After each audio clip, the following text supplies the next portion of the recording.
It is time for Dank Systems. It is.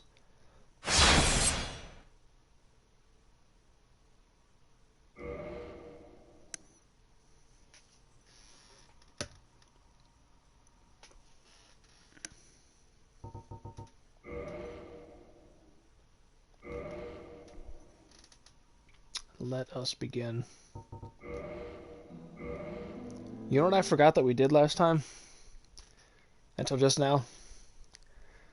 I forgot that we got the Xanthus armor. So now we look like this. I forgot that we did that.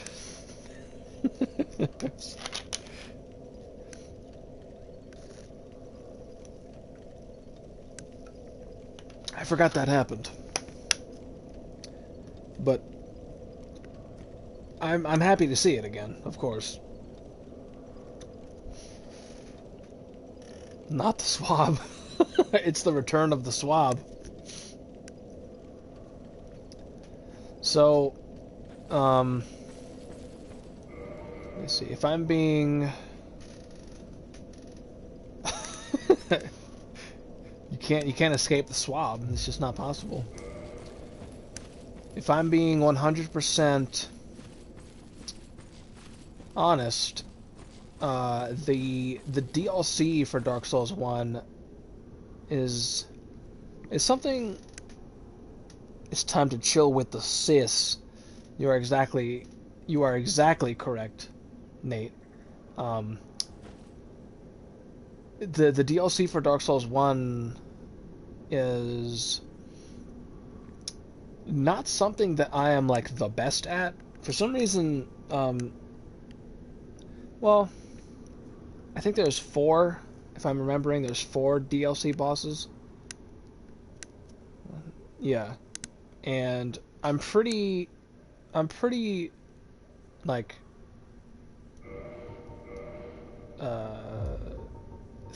like, three of them I find pretty manageable. The last one is the one that gives me the most trouble. And it's going to be kind of interesting because the last DLC boss and then the last boss of the game are the last two bosses in this entire run, and they're the ones that give me the most trouble. So the ones that give me the biggest issue are going to be back to back, which is unfortunate for me. But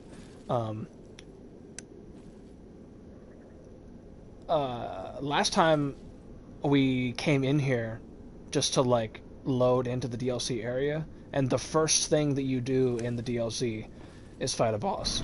So here's the first boss of the DLC, the Sanctuary Guardian.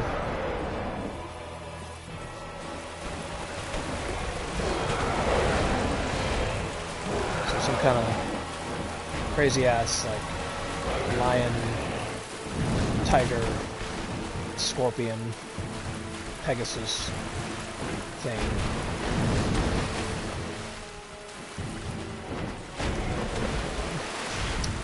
I gotta get back in the groove of the DLC.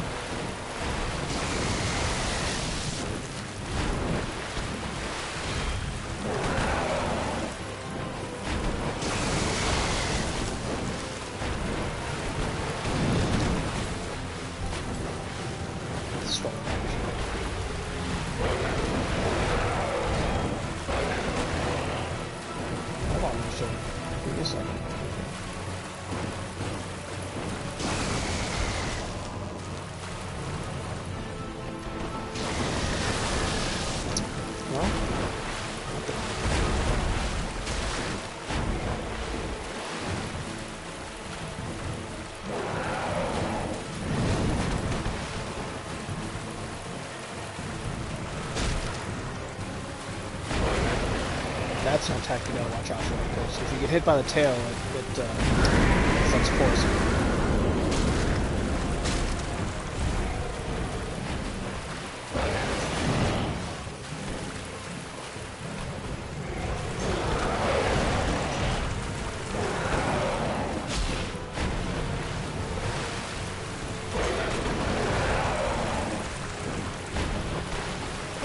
You bitch! Jumping around as soon as I try and attack you.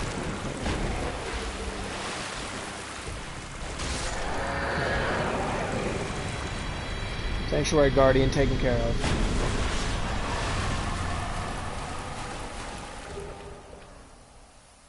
I think this is the way to go. Send all the energy. He flies. Yeah, that was definitely a shock when I first played this. I was like, holy shit, he can actually fly. I thought maybe those wings were just kind of for show, because they look kind of like skinny and scraggly, but no, he can fly. And I appreciate you sending me the energy tames. I'm gonna need it, especially for I find this is Ulasil Sanctuary. I find the last DLC boss gives me a little bit more trouble than the final boss. So hopefully I don't just end up completely embarrassing myself. So here's a mushroom over here we can talk to, just casually. Just a mushroom. Well, look at this one. From what faraway age hast thou come? Thy scent is very human indeed, but not intolerable. Ah, Princess Dusk's savior. Thine aura is precisely as she described.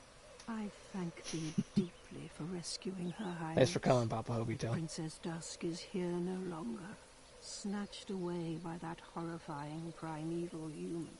And so I must ask, couldst thou once more play the savior? Alright. Thank you. I am Elizabeth, guardian of this sanctuary. Something of a godmother to Princess Dusk. I shall assist thee to my utmost, for I am one with the sorcerers of Ulasil. Teams, it's a mushroom. Her name is Elizabeth. What's wrong? May the flames guide thee. Nothing out of the ordinary here. Just a friendly neighborhood mushroom. I'm gonna mess with my equipment burden real quick. If I take off these gauntlets... No. What about if I take off my pants? Okay. I want to be able to fast roll for the bosses in this DLC. So maybe if I wear the Xanthus armor instead of the Paladin armor.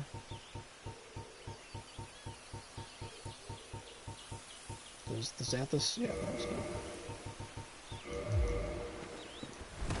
Yeah. I'll wear the full swab outfit this time for the DLC, just so I can fast roll. I'll probably put the what the hell you call it? Oh my god, the Paladin armor back on after the DLC. So I mentioned it when we came here the first time. But do you guys recognize the way this area looks? Let me actually take this off so it was less in the way. Do you recognize this scenery?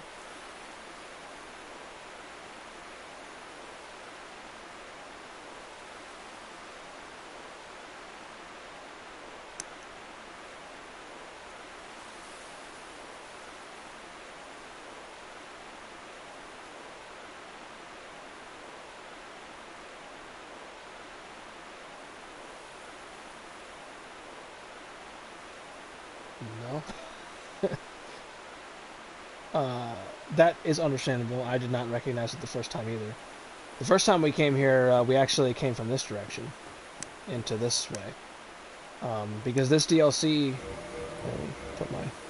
Well, like I said, this DLC actually takes place in the past.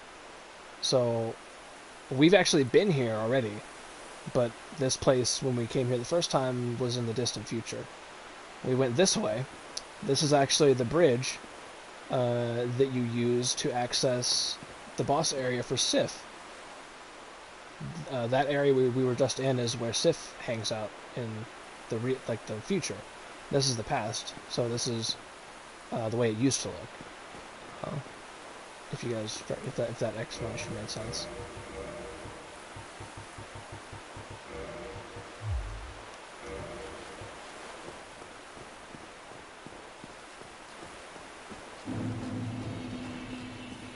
Royal Wood. We also get introduced to a enemy type that is affectionately referred to by many as the Gardeners. Okay, guys.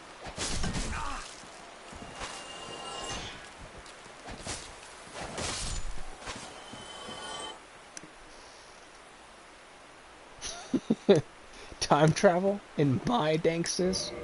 It is true, Tames. I'm sorry I had to be the one to break it to you, but there is time travel in this Danksis. And this is actually part of the DLC that I don't remember too clearly. So I guess we're going to be wandering around a little bit together.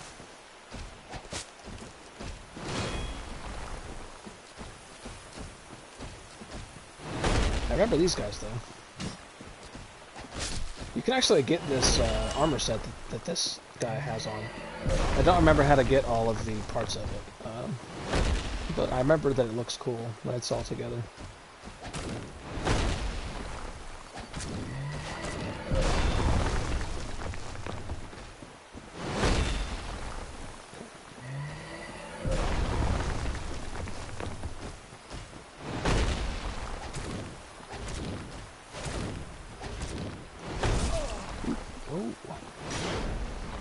Has some diagonal reach to it.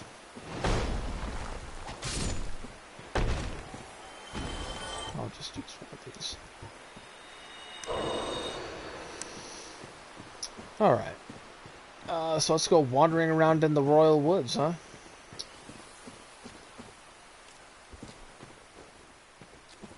Hey, what's up? Stop doing that.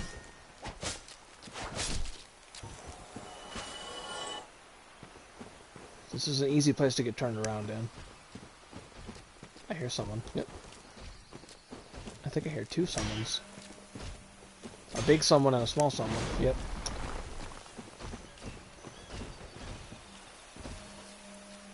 How do you guys want to do this? I'd rather deal with you first, if that's appropriate.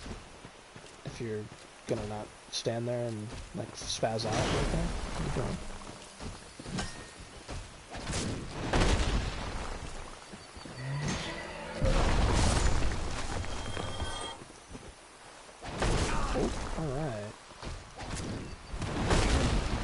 Okay.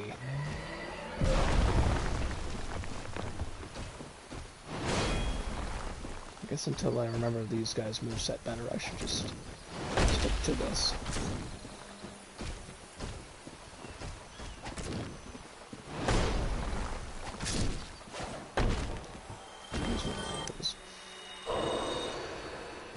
This reminds me of the Tangled map in Kingdom Hearts 3. I mean, I guess kinda, yeah.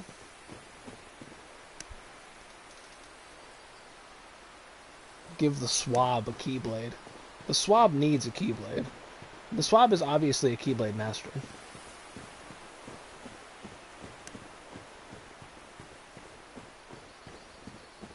It's pretty nice, though. Nice and calm area for... You don't get a lot of those in Dark Souls.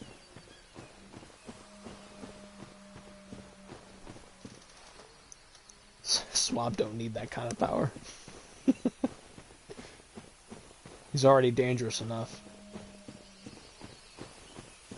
I actually don't remember. Yeah, there's a chest back here in the future times, but not so much right now. I think a piece of that armor set I was just talking about is up here. Oh, yeah, this is a this is a short. I'm sorry, I can't get around the fucking staircase. This is a shortcut later. Yeah, the Guardian Gauntlets. This thingy becomes part of a shortcut in the future, but it is not active right now.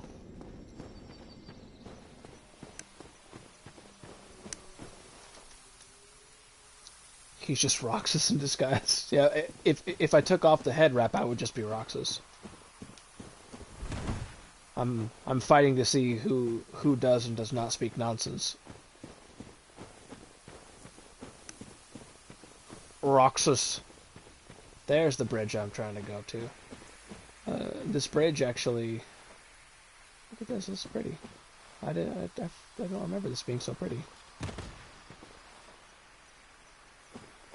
just gonna ignore all these guys. This bridge actually is a nice little thing that happens. This is where he was before 583, 5358 over 2 days. Oh.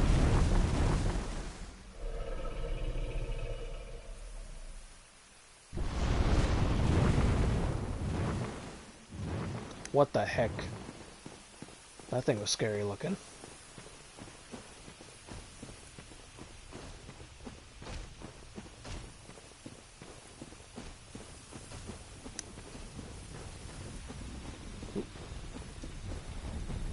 Actually, yeah, I feel like that was a trap.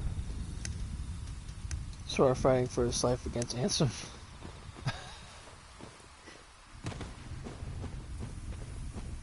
Ooh, this is a... Meanwhile, Roxas over here dressed as a cotton swab.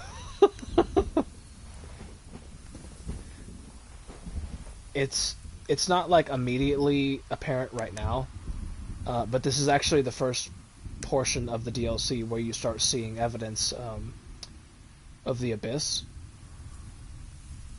I mean, when you came through here for the first time, you wouldn't know that.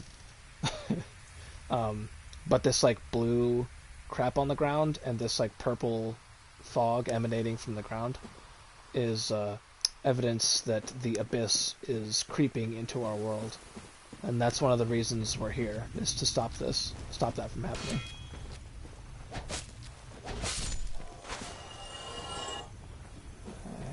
I think it's this way. Yeah.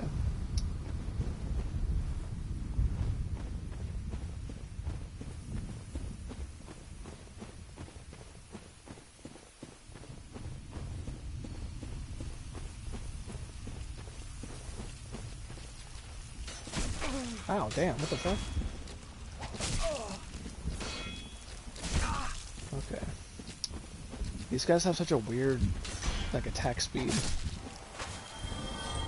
I feel like they were kind of specifically designed with that in mind to catch players off guard that had been doing this for a while.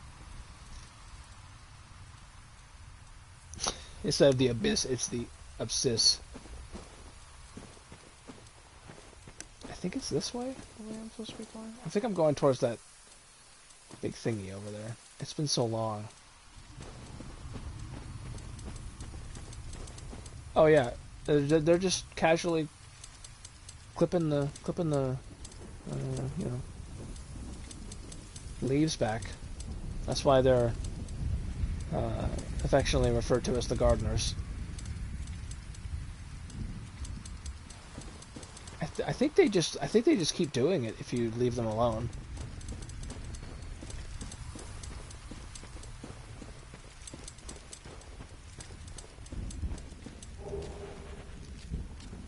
Oh, hold on. Wait, whoa! Why can't I dodge? There we go. I guess they were pissed off that I took their coin. Alright, guys. Okay.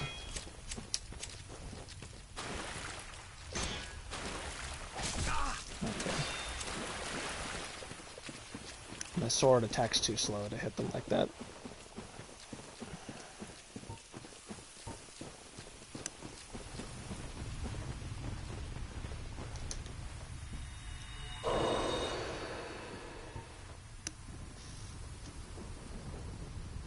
This is where the gardener from Kelvin's GTA game ended up. After Kelvin ended him, he ended up in Oolacile.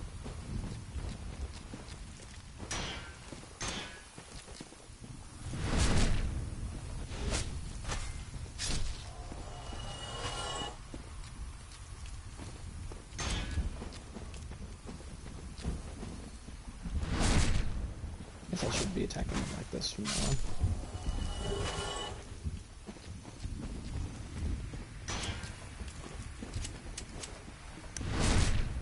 Looking back, I shouldn't have done that to him. You were just some, like, pleasant gardener just trying to do his job, and you just took him out.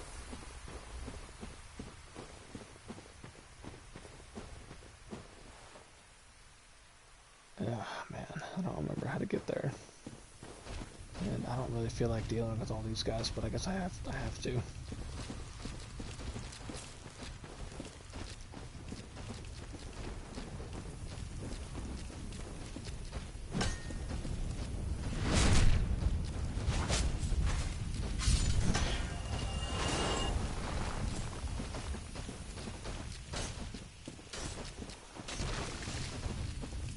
Come on over here. Trying to separate him a little bit. Oh, I thought I got the backstab.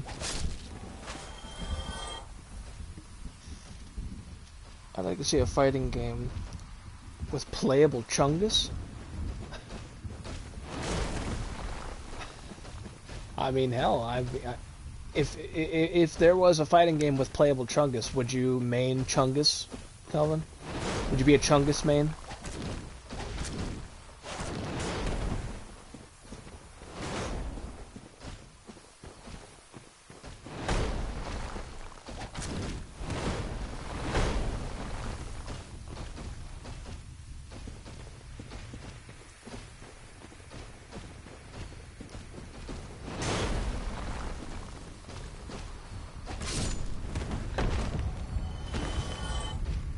Meme fighter. Make it happen, Capcom.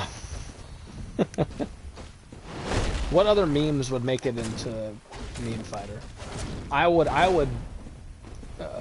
petition for the Winnebago Man to be in meme fighter.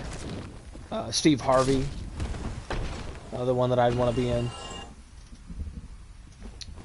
What do you guys think?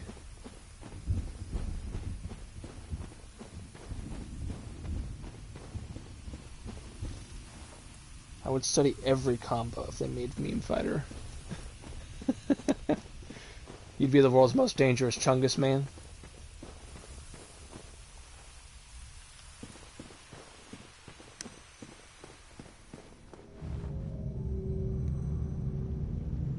Oh man, I don't. Yes, this is the way.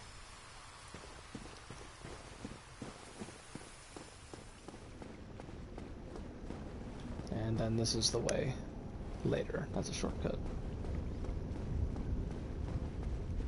But you can go over here, though. My boat is the Dat Boy Frog. Hey, I think he would fit right in the meme fighter. Dat Boy? Well, hi there, you strange-looking fellow. Let me guess. I guess I should be the one talking, by a huh? shadowy limb and dragged off to the past. Yes, of course. Exactly what happened to me. We are both strangers in this strange land. Unicycle would make At for some least wild now there are mix-ups. two of us. So this is, I think his name is Marvelous Chester. He's a vendor. I think he has a across Knight Artorias. the legendary abyss walker from the old tales. Give me Well, if you Johnny haven't, from the it's room. just as well. I mean, PC He's version a of Rivals colorless sort, if you ask of me. Ether is pretty much that's true. Yeah, the PC version of Rivals of Ether has frickin' Ronald McDonald as a fighter.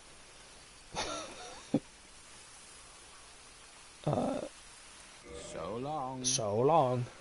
This is Marvelous Chester, and it's kind of there's kind of like a funny little fan theory that goes around about him. Put in the Boom Crew.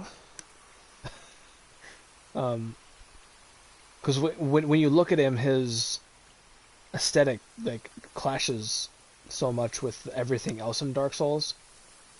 What happened to bring me here was I got snatched up by a limb of something that we'll meet later, and he said that that's what happened to him as well. So the popular fan theory is that this was a very, very, very early teaser for Bloodborne, because he looks his aesthetic matches a lot more with Bloodborne. So the popular theory is that Bloodborne was in the early concept stages, and during the time that this DLC was in development, so they put this guy in kind of as a nod to that. Rivals of Ether has Ronald McDonald that plays like Dio. Listen, I'm trying to have fun, not decimate an opponent with the Boom Crew. There's also a smaller... Okay, how have I never heard of this game? It's a really cool game, James. You should play it. You should look up some videos of it by Alpharad. He's got some pretty funny videos on it. The last little like fan thing about Marvelous Chester is whether or not he's wearing a mask. I mean, I think it's pretty clear that he is wearing a mask. But there's people out there that kind of adamantly suggest that he's not. But he looks pretty clearly to be wearing a mask to me. But he's a very interesting NPC that just kind of hangs out. I think he has a storyline, but I don't remember how to trigger it, so I'm not going to bother with it right now.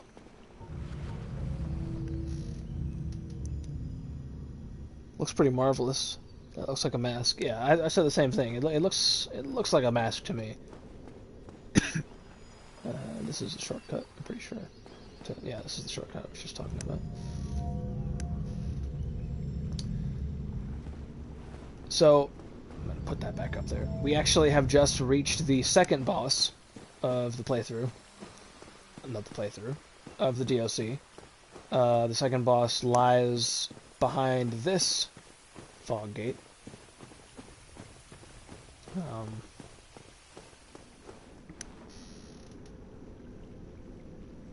Is he actually in Bloodborne somewhere? I don't think so. People have tried to like connect him to certain NPCs in Bloodborne, but the whole thing is that he is because the land of Bloodborne is called Yharnam. So the whole like fan theory is that he was actually from the land of Yharnam, like before the player character of Bloodborne's story started, and he got snatched up and is stuck in the land of Ulasil now. So I think it's a fun little theory to kick around.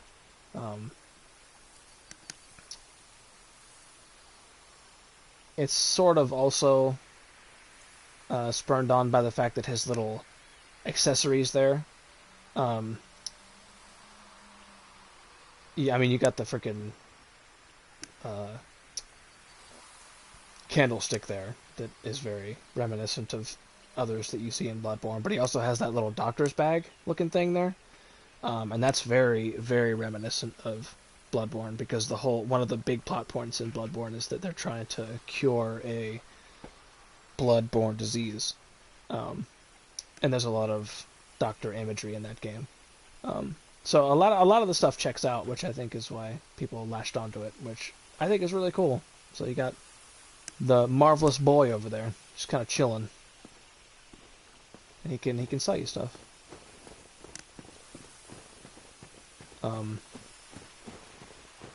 But this boss behind this door is one of the coolest bosses in the game, in my opinion. And there's a lot of, or I guess there isn't a lot of it, but one of the big inspirations for Miyazaki, which is the guy that, like, the director of Dark Souls, one of his like big inspirations is I don't know if it's a manga and an anime, but it's called Berserk. I'm pretty sure that's like really well known. But he's like really influenced by that, and the design of this boss is apparently very reminiscent of a character in Berserk. So you guys will have to let me know if that's, as clear of a reference as other people say it is. But other than being an allusion to Berserk, this boss also has some pretty interesting lore implications that we'll go through after we fight him. But we've actually heard his name a lot throughout the playthrough, and now I finally get to meet him. Not him. Him. He has a pretty badass armor set, too.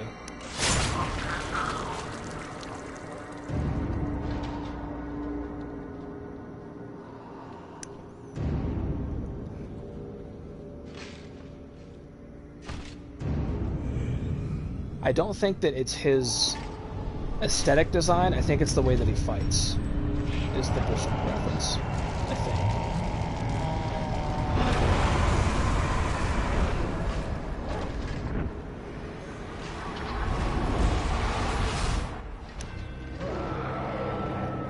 So this is Knight Artorias.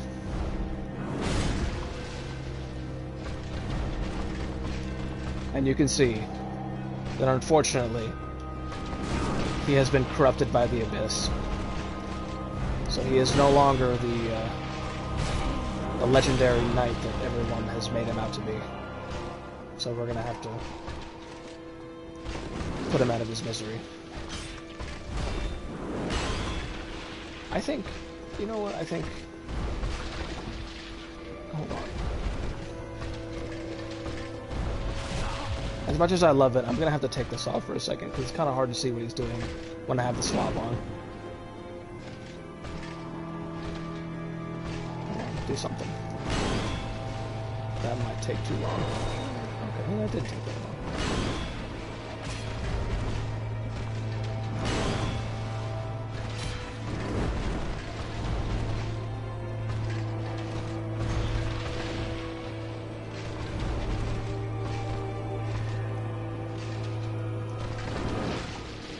The delay on that attack always gets me.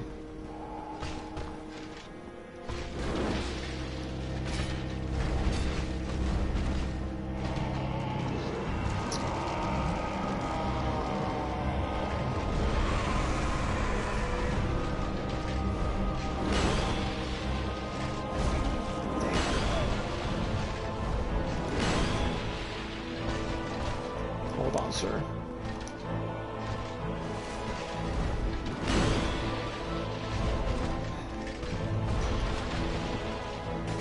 I love this weapon, but it's kind of the delay on its startup is kind of a pain sometimes. And you know, every time I know that I should dodge sideways, sometimes I just don't do it. All right.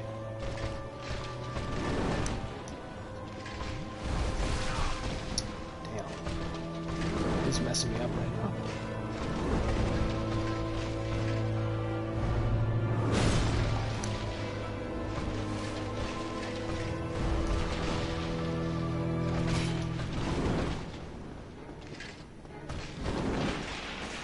Damn it. If only the range on that attack is a little bit longer.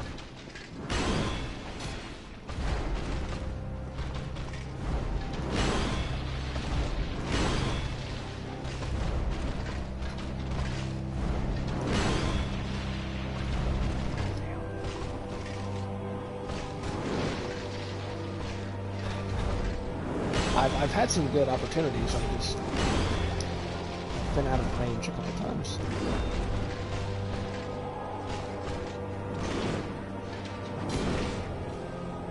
I might see if I can buy his armor set, because I really like it. I think you can just buy it.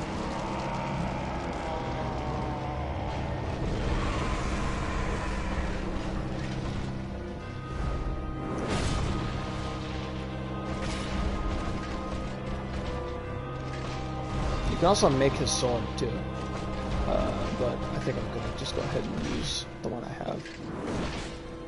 He has a shield too, that you can find later.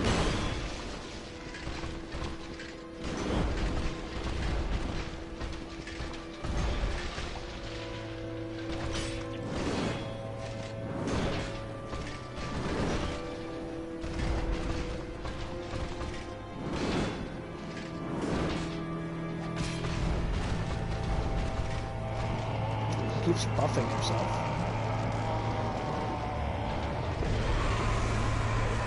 Can't really do much while he's doing that because I don't want to get hit by the AoE that comes afterwards.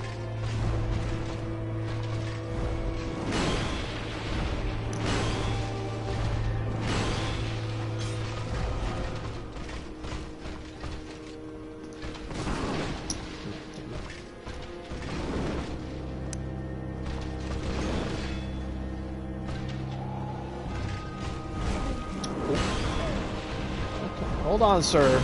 I'm gonna need you to take a step back for a second.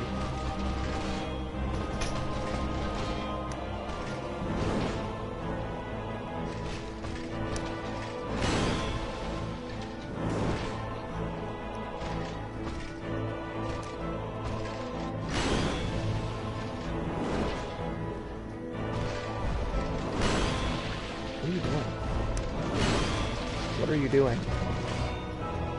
I can't hear you.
Whew.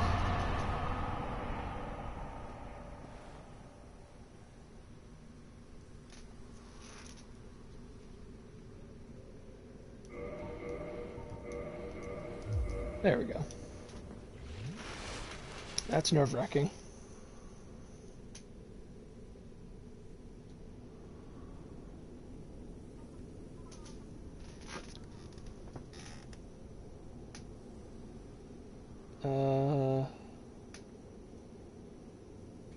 Yeah, I've heard that it's very beloved. One-hand sword and limp arm reminds me of Sasuke.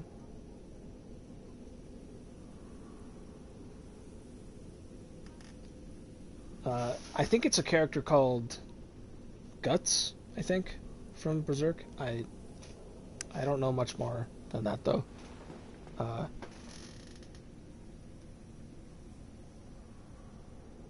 Sasuke of Boruto so much as breathes. Oh dear. I think this is the right way now.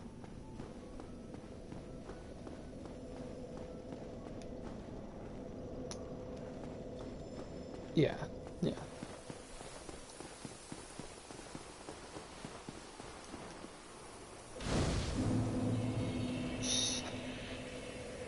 So that was Artorias, one of my favorite fights in the game.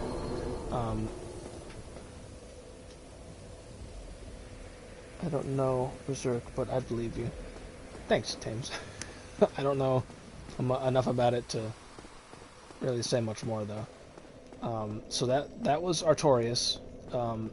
I love his boss fight. I took it kind of slow there because I was kind of in danger there for a little bit. I think, though, because usually when you get their soul after you kill a boss, you see that, well, you can see he's called Knight Artorias, Victim of the Abyss, so his soul is all purpley, crazy looking because he was corrupted by the Abyss. But usually I'll use them, but in this circumstance, if you keep it, and then I'll go like over here for a little bit. If you keep it, you go over here, and then you quit out and reload. There's actually someone that you can meet and you can give it to, and they give you a neat little item.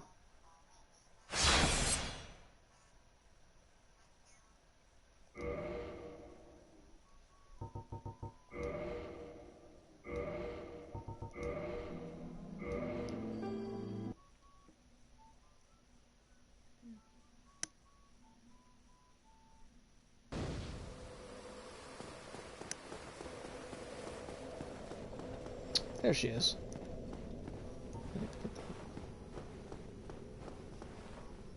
So as you can see, she's made a sweet little grave to Knight Artorias. You, is that not the soul of the man who fell on this spot? He was a dear friend. I wish to pay proper respect with that soul. Would you be willing to part with it? I will give her the soul of Artorias. Thank you. You are very kind. Please take this. I no longer need it. So she gives you the Dark Silver Tracer and the Gold Tracer, which are two of the coolest weapons in the game, especially the Gold Tracer. May the Lord guide thee. And it's not immediately obvious just by looking at her, but this is actually how do you pronounce her name? This is Kyrian. She's one of the 4 Knights of Gwyn. So now we've met we've met 3 of them now. Because we fought Ornstein, we just fought Artorias, and now we met Kyrian. And there's one more that we'll meet shortly. But let me show you the Gold Tracer, because it's a really, really neat weapon. I don't think I have the stats to use it, but I can still show you. So it looks like this, but when you swing it, it looks like this.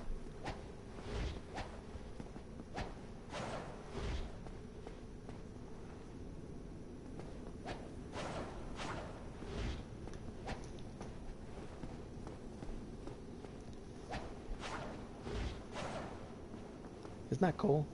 I love that.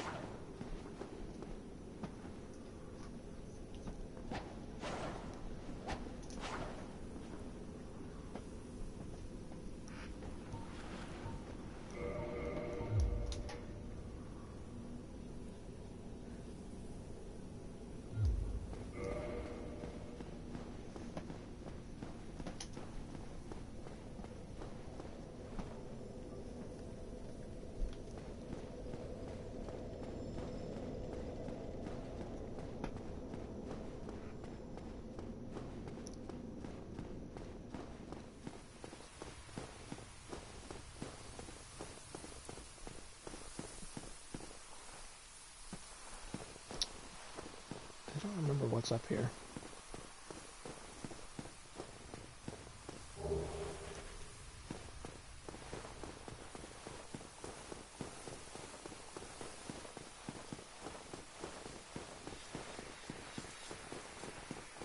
This area, but I don't think we can use this area yet. You can't go in here yet. Yeah. That sword was awesome. Yeah, I've always liked. I've done like 1 or 2 playthroughs when I've done 1 or 2 playthroughs where I use that sword, and I've always really liked it. You alright? You okay? Huh? Do I know anyone in here? Yeah. James, Calvin, and Nate are all watching as well. Here, can you see that? Come on, closer. That's my sister's hand waving at you guys.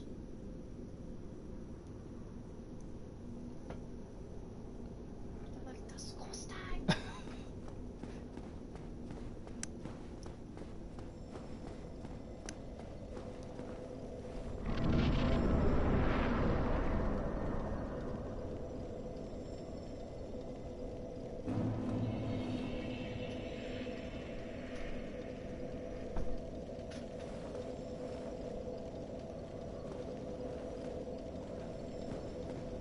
Oh, that's what this room is.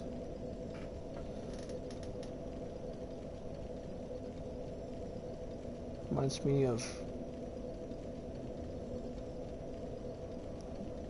How do you say that name? Rikus? Rikus?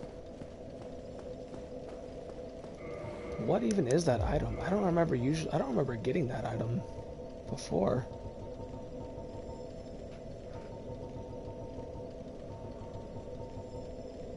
Huh. I guess maybe I in the past just didn't bother going in here. This is the like the PvP like battle arena area.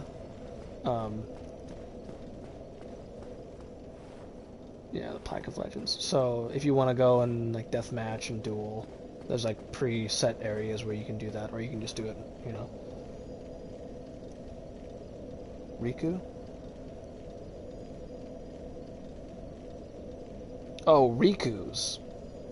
I see what you meant. I thought you meant... Yeah, I see what you're saying now. Riku's Soul Eater. Yes. I understand. I read it correctly now. I think that it actually. Let me see if it, because if you want the Gold Tracer and the Dark Gold Tracer without giving Artorias a soul, you can just fight her and she'll drop it. And she fights like this. She fights with both of the Tracers, which looks super cool.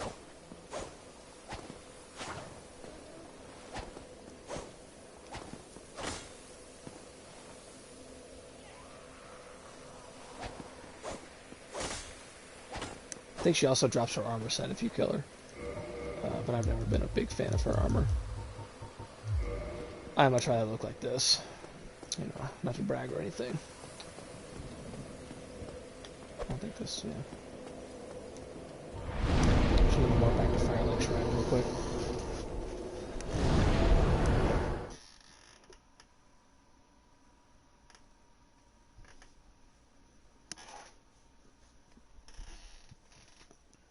I'm gonna go over real quick.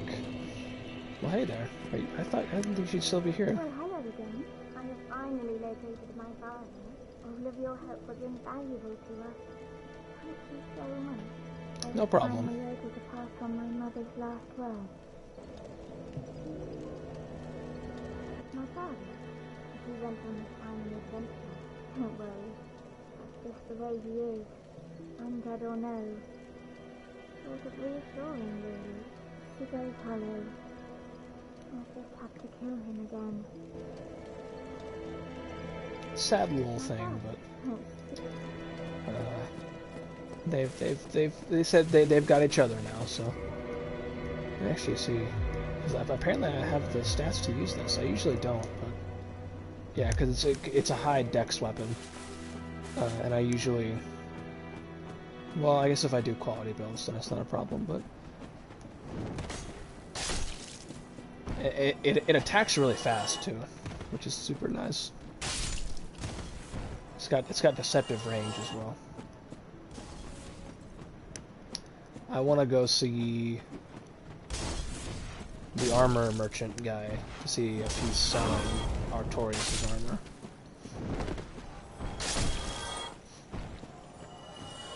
How much does this do if I one-hand it?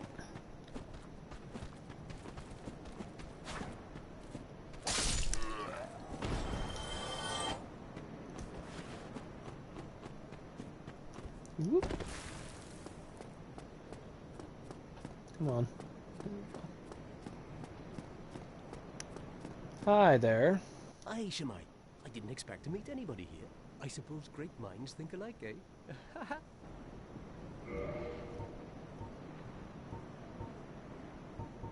Okay, so he has his armor set. He's got the Iron Golem's armor set. He's got Smo's, Gwendolyn's, and Artorias. I want this.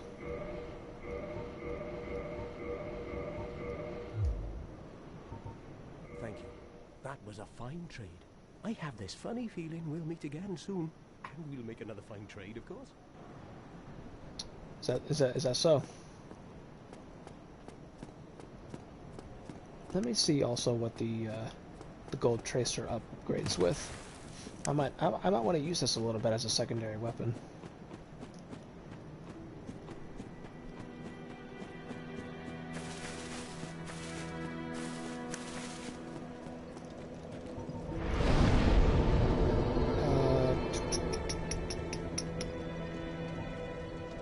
Where?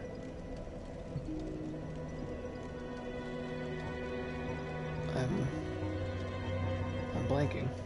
There it is, the Undead Parish. That's where I'm going. That orange wave that follows the sword is really cool too. Yeah, that's one of the things I like about it so much, is that it looks super cool to use, and it's really powerful when you upgrade it. So it's the best of both worlds.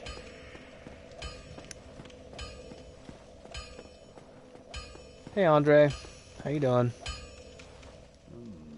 That's an odd ember you have there. I know what you're thinking, but I'm no good with those. It won't be easy, but I'm afraid you'll have to look for someone else. So what does the Gold Tracer upgrade with? Twinkling Titanite. Do I not have any? I thought I did. Do I really not?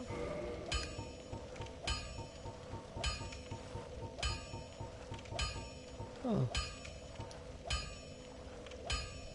Huh. That's weird. He doesn't sell Twinkling Titanite, I don't think. Yeah, the, I'll be seeing you then. be careful out there. The, merchant, or not the merchant, the blacksmith at Anor Londo sells Twinkling Titanite, though. So let me... Chamber of the Princess. That's the closest one to him.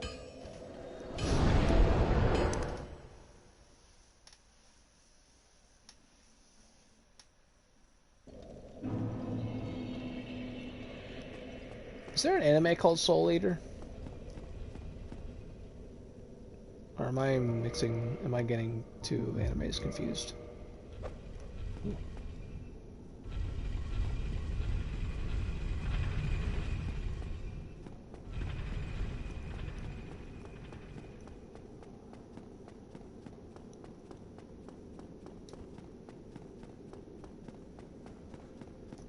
Hey, what's up?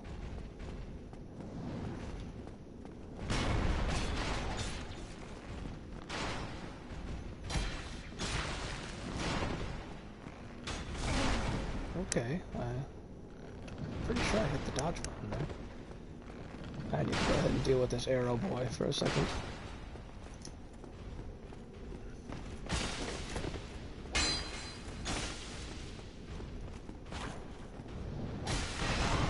Alright.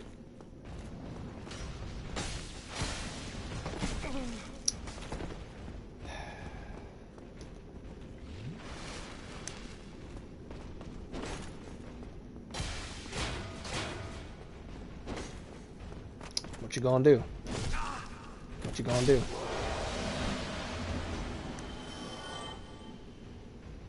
It's pretty great. I enjoyed it.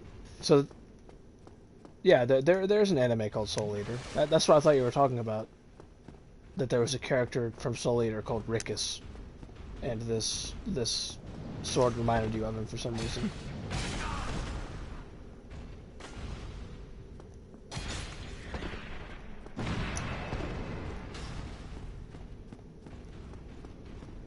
Just fighting these guys to get a few extra souls for when I go to the blacksmith. Oh my god.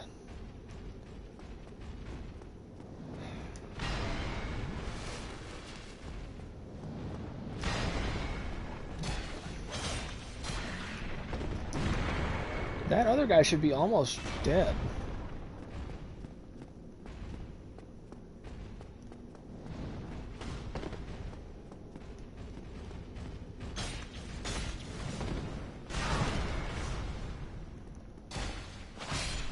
There we go. Now this will be much simpler. We dropped something too. Soul Eater is an anime that's both weird and fantastic. I'd love to see a character named Rickus. Rickus, you know, my favorite character from Soul Eater.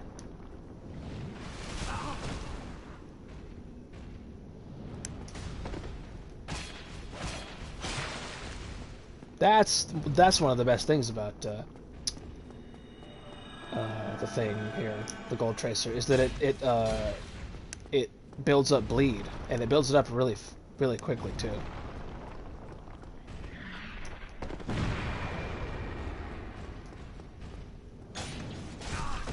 Oh my Lord Almighty! So the freaking handle of his halberd touching me was enough to hurt me.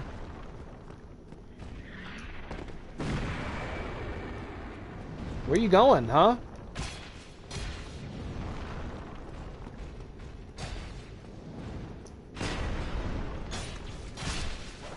That's what I thought, you big... It's about to use a much stronger word than I should.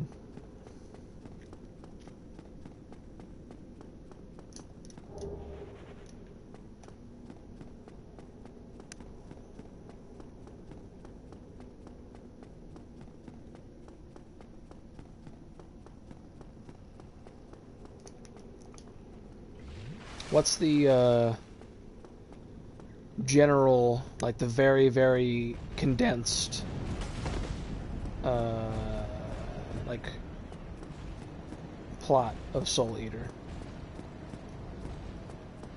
If that's not an impossible task to condense it into a short little thing. I know it is for some shows.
Yeah, that's the strong attack of this weapon. Watch this. I always thought that was really cool looking, really stylish.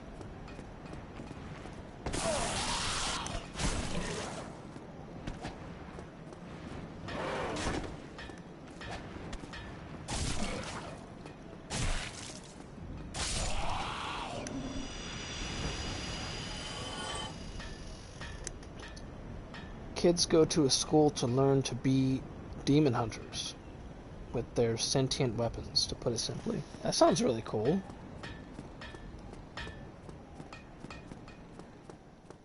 That sounds really cool. What's that?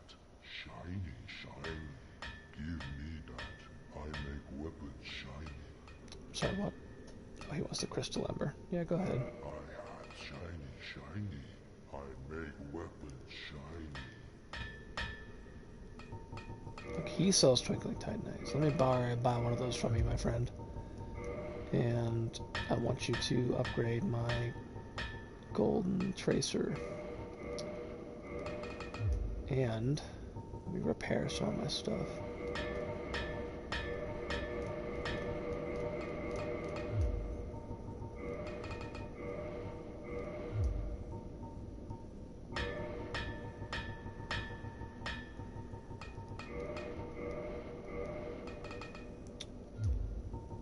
Yeah, I don't have enough. If I recall, the anime is only around 60 episodes, so it's not super long. Is that one of those animes that's on Hulu? Do you know? Or is there like or maybe it's on Netflix? There's not very many anime on Netflix that I've seen. I'm pretty sure Full Metal Alchemist is on Netflix, though. Unless they took it off last time. I looked. Pretty sure Netflix has Evangelion too.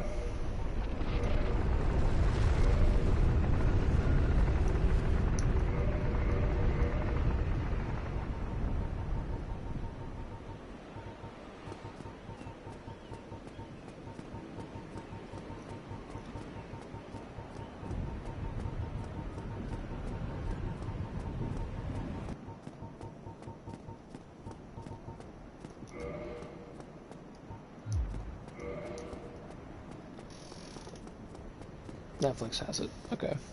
I'm definitely gonna have to put that on my list. Soul Eater. Does it get, like, does it have cool demon designs? Like, are the demons that they hunt neat looking? That you remember? I don't know if it's been a long time since you've watched this.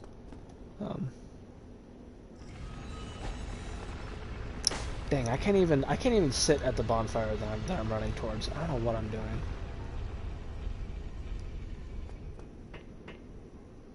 I guess I could go to Duke's Archives, though.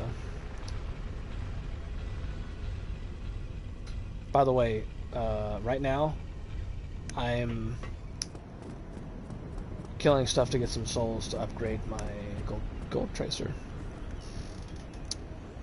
Apparently the anime outpaced the manga, so they had to take some creative liberties and ended it early. That's interesting. Is that the, like, opposite of what you told me happened with, or I think it was you that told me, happened with Full Metal Alchemist? Because I think it was you that told me that the regular Full Metal Alchemist and not Brotherhood, that one at some point got past the manga too, so they just kind of did their own thing, but then what they did wasn't, like, particularly well received.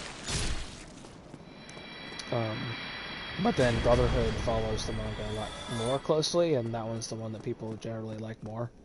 Is that true, or am I just speaking nonsense? Am I the man who speaks nonsense?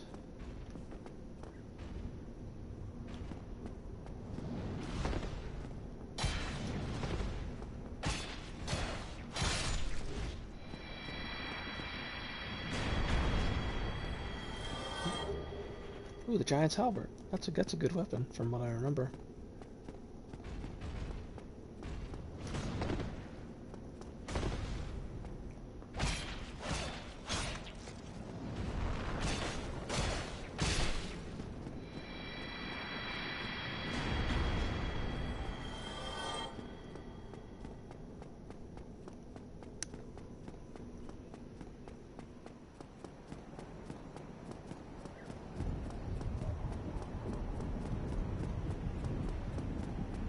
You know what's... Yeah, I'll go back to Dukes. It usually happens when the manga goes at a slower pace and the anime wants to keep making episodes. Yeah, I think that's like the more common scenario, is that the anime outpaces the manga and then they just do their own thing. I'm just now realizing Death the Kid and Yusuke have the same energy, and Black Star and Ryuji have the same energy, our respective faves from each. Death the Kid and Black Star? What show are they from?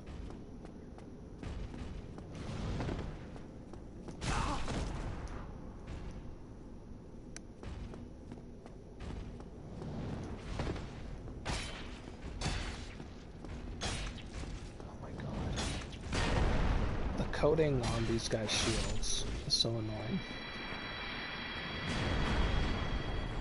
That's why I'm only gonna kill these guys and not farm these guys anymore, because I just thought of an easier enemy to kill for souls.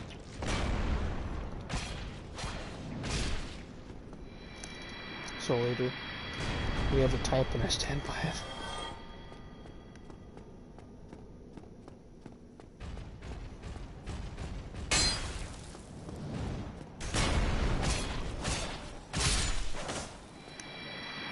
James and I watched it concurrently. A decade ago now.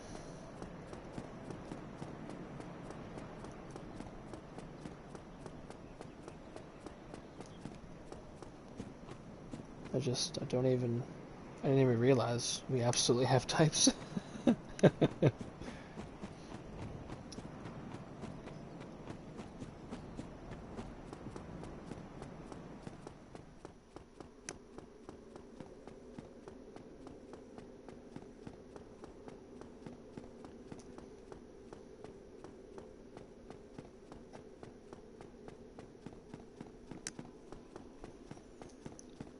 It was definitely in high school at some point. I mean, if it was a decade ago, it would have been 2010. That seems like a lifetime ago. Is it Duke's? The place I want to go? I think it's the Duke's Archives is the bonfire I want to go to.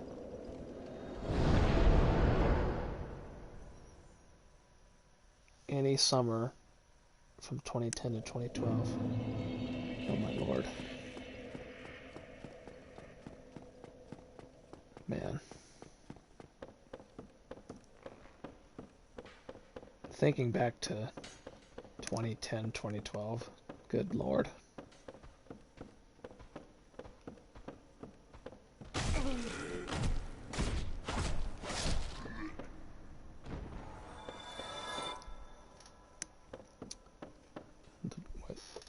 Oh, the prime anime binging year.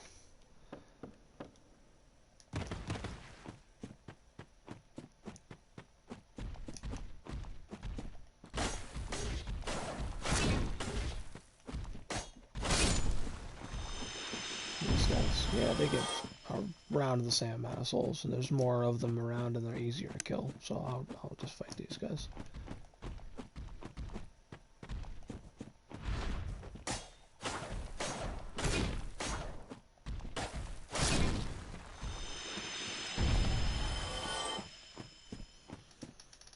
Entire weeks just watching anime from the time I woke up till my mom got home. The good old days. I remember days like that. Days where you could just relax and kick back and not, just basically not do anything else but the crap that you wanted to do. Didn't have a lot of crazy other responsibilities you had to keep up with. We can watch a whole season of a show in a day, a series in 3. That's why I caught up with One Piece. It was the perfect time.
Look at this boy all the way over here by himself. What are you doing? I remember going to Tames's house some days and we just read manga and on his Wii and play some online turn-based Naruto RPG. That sounds like a pretty chill, just like relaxing hangout sesh.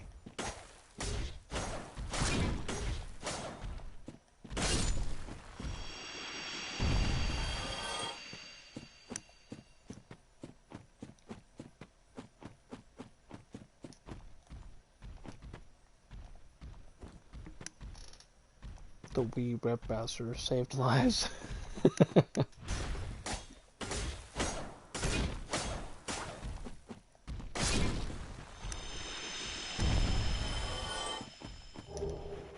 Got my blue Titanite chunk. Chunkus.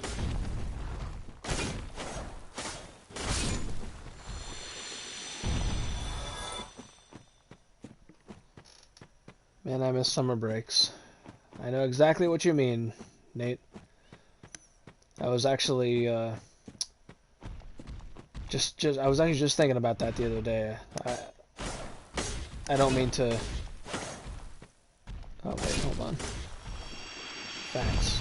I don't mean to sound, so downtrodden, but I was just like kicking around the idea in my head of some kind of how foolish I was. Some kind of just like vacation something. And the first idea that came to my mind, shocking, I know it'll sound shocking to you guys, but the first thing that came to my mind was it would be really fun to just drive to Everett, Washington, And that might sound really strange at first, but that's where the Funko shop is, like the actual Funko shop, like the physical store. And I was thinking about it, and I was like, that would be really fun. You know, you could go and see some other stuff in Everett, and, you know, walk around the city, and you know, get a pip from the Everett store, and be like, oh man, remember this? Like, this is a nice memory of when that happened. And I was thinking more about it, and I was like, man, that would be really fun if that was even possible in today's world. I mean, even if I did take the vacation, I couldn't come back to work right away because I'd have to quarantine before I came back to work, because I would have been in like a highly populated zone. So, I mean, it's not really a possibility right now, but it's a nice thing to dream about, huh?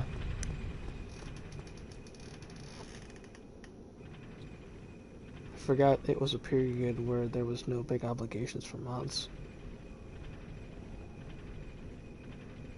Scrim road trip. I want to go to a Funko shop. Before internships and summer jobs, when the biggest worry was getting summer assignments done. I'm down for a road trip once things chill out summer 2020. I mean, I would be 137% down to go on a road trip with you boys. I've been really itching to just take some kind of trip. That's just the one that I've kind of that's just the one that my mind is kind of latched onto, just because, you know, you guys know I'm a big fan of Pips, and I feel like the Funko shop in Everett, Washington would be more of a relaxed experience than going to the Funko shop in Hollywood, even though I would like to go to Hollywood one day, but I feel like a road trip like that would a good first place to go would be Everett, because that place is kind of more chill in general. I don't even need to go far, we just need to leave. I feel the exact same way, James. Just like going and doing something. I've been really itching to do that.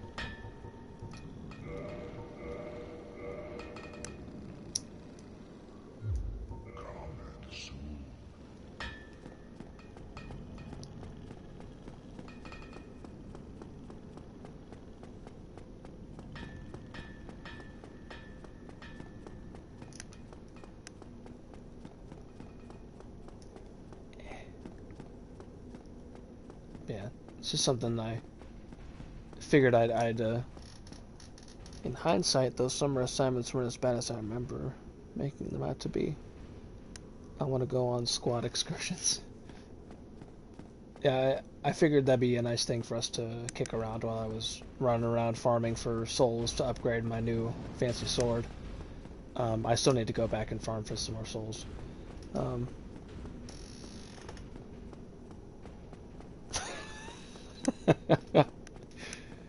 Oh, Kelvin. Baby Luigi, come on now. I read it in the way that you meant it, but Tames is correct.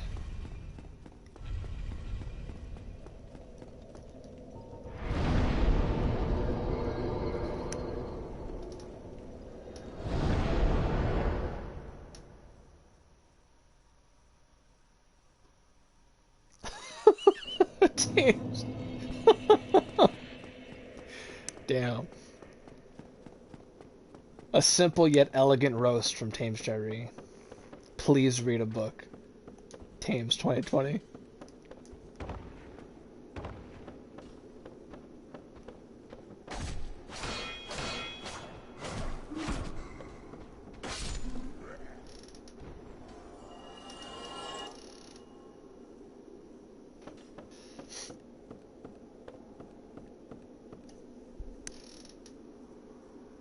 We need a please read a book on a shirt. I would absolutely wear that shirt. Please read a book, and then with like a picture of like Tame's like a really stern Tame's face, or like a really disappointed Tame's face.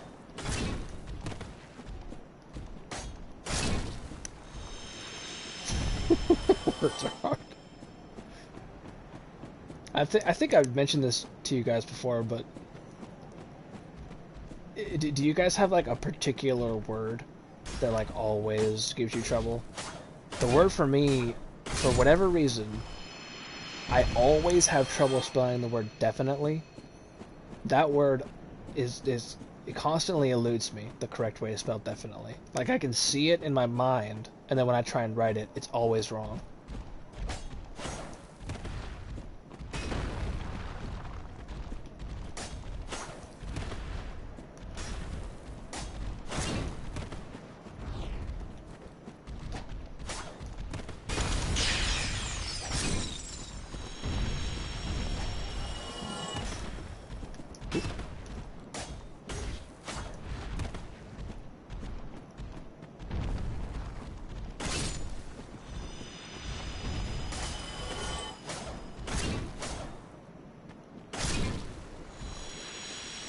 Receive is mine. I always flip the I and the E. That's another one that has given me problems in the past. Receive. I feel like there's a word close to receive that also gives me trouble. I can't remember it now.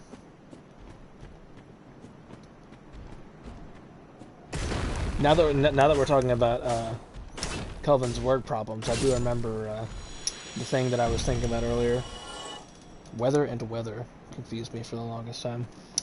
That's one that confused me for a long time as a kid was the word calendar, because I would always want to put an E at the end instead of an A, and it just did not compute in my mind. Like I had like spelling tests that would include the word calendar, and I would always get it wrong, even though I would write it the wrong way, and I would look at it and I would be like, this is wrong. But then I would look at it again and be like, but I don't know where it's wrong, because I would try and sound it out in my head, and I'd be like, this is how it sounds, calendar. It just didn't match up for me.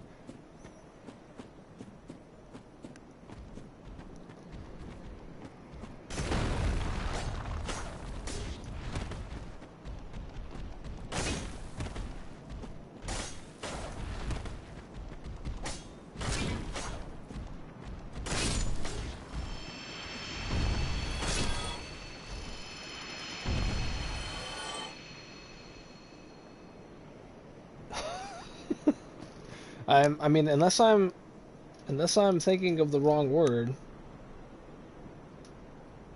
it's spelled like this. I'll put it in the chat there. It's spelled like that. Calendar.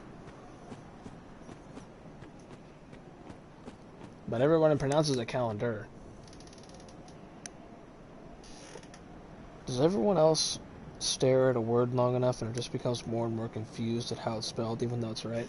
Yes, absolutely. I know exactly what you're talking about. The last time that happened to me was the word, and I mean, this is going to sound kind of weird, but the word participant, that word, because the place I work at, instead of calling them like residents or clients, we call the people participants. So I have to write that word a lot for like work documents. So at like the end of a work day, I'll have to write it like one more time, and I'll write it and then I'll like stare at it and be like, is this right? How many I's are in this word? Am I putting all the I's in the right spot? Participant.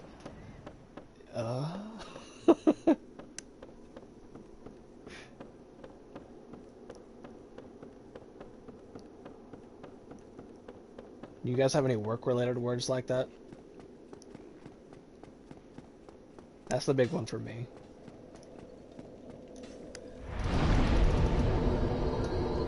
That's me with the word dialogue.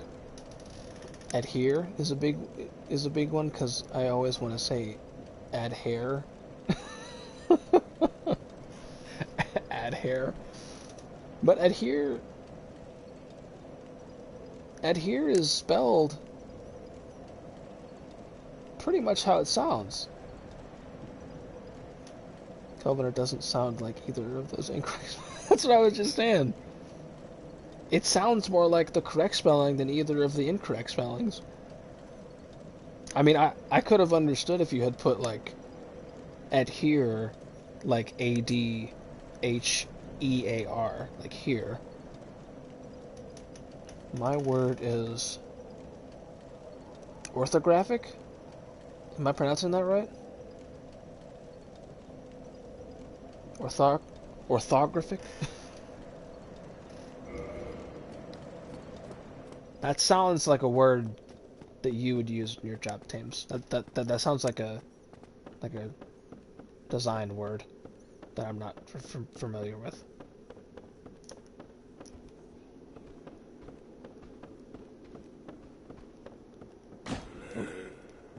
Oh damn.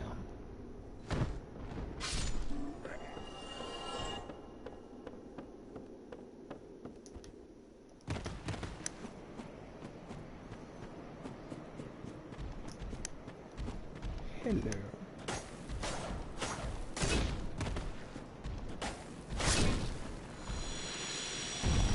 What does it mean? I'm also wondering the same thing. Oh shoot, I've been pronouncing it here wrong.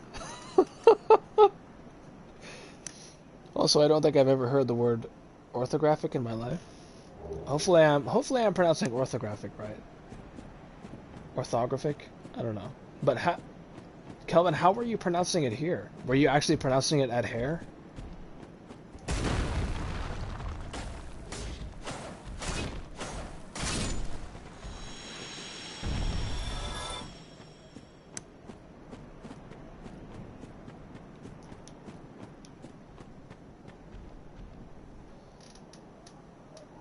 Adhere.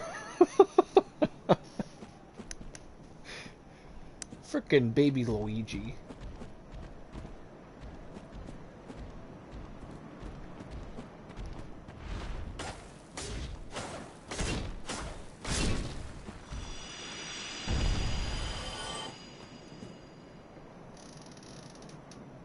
Is that how your parents pronounce it? Like, where did that influence come from?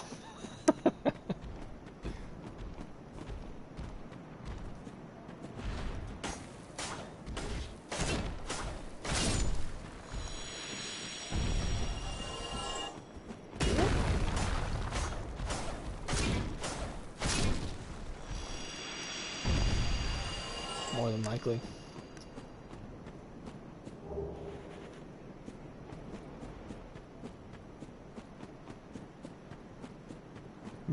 I'm trying to think of a word that my family pronounces in a weird way that I picked up because of them.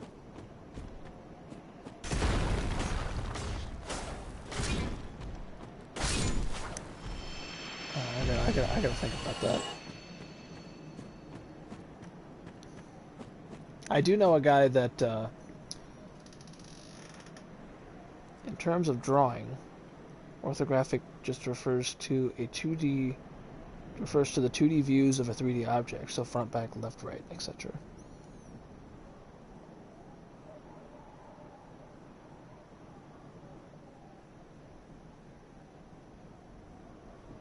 Wait. Kelvin, what is... Okay, that might be one that I'm not entirely sure how to pronounce. Pohanka? Is it just pronounced the way that it looks? Is it just Pohanka? I think I've heard that word before, but I'm not entirely familiar with what it means or where it's from.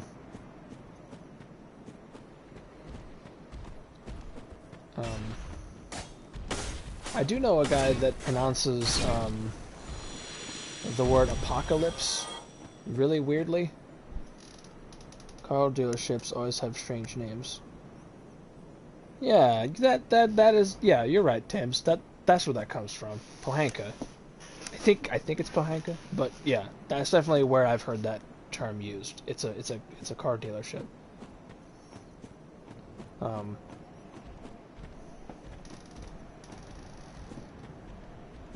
Like, what the frick is the word she, he? It's easy at she, he. She-he.com. She what? She, he. Kelvin, it's easy at she, he.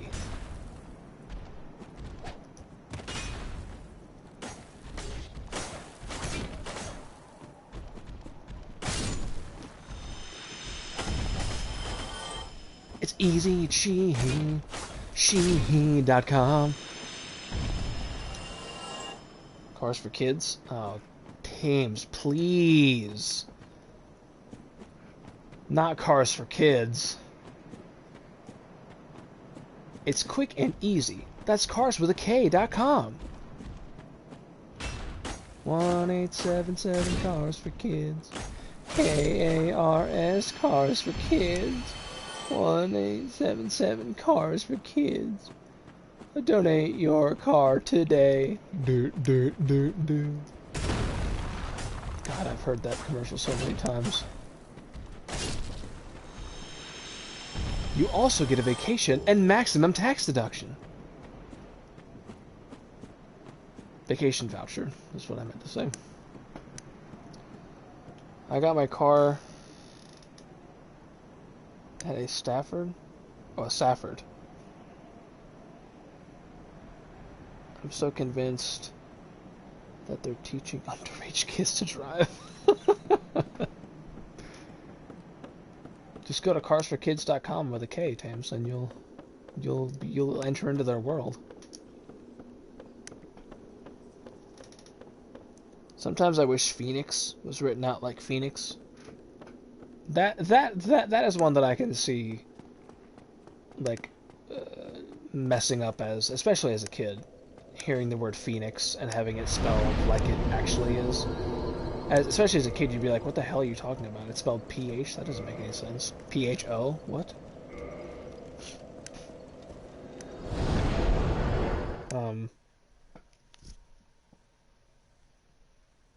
But yeah, I know a guy that pronounces the word apocalypse, but instead of saying apocalypse, he says apocalypse, which always catches me off guard.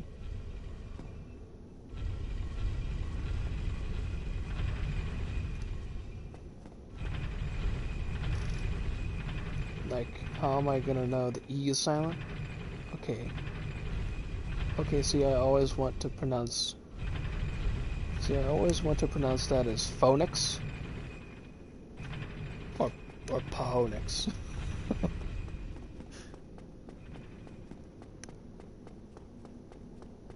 I remember being super proud of myself as a kid for finally, like, connecting the dots in that some words can be pronounced with an F, but spelled with a PH. I remember being super proud of myself when I put that together as a child.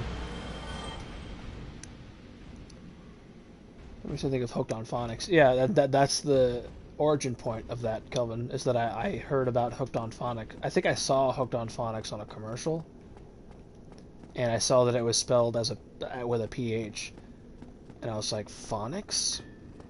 It's spelled with a PH? PH can be pronounced as F? Huh? The cow says, moo.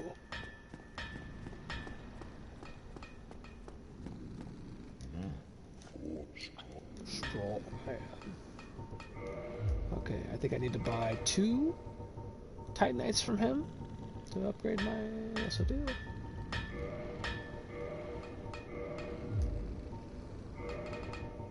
Forge all weapons. And I think I can only upgrade it one more time, I think. And for that I need 4 Titanite. And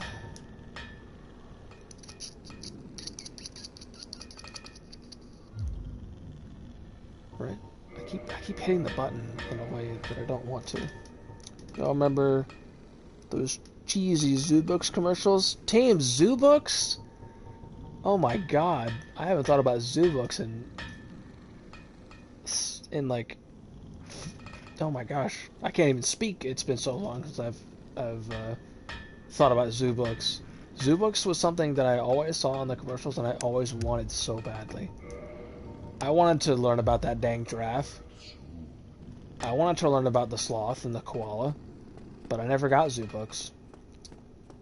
I got something else that I probably have to ask my parents about because I can't remember what the hell it was called, but I remember getting some kind of like mail-in book that was like a little bit like Zoo Books, but it wasn't animal centric. It was like logic centric. I think I asked for it at some point, and I got it for a while. I remember enjoying it, but I remember some of the puzzles in it just like completely being like too way over my head. Yeah, that friggin' Zoo Books commercial where they would like splay them out, that would splay them all on the table in like a fan, and it would be like all the different colors, and they'd be like, call now to get like the special edition. I think it was like the elephant edition was like the special one that you could only get if you ordered during the commercial.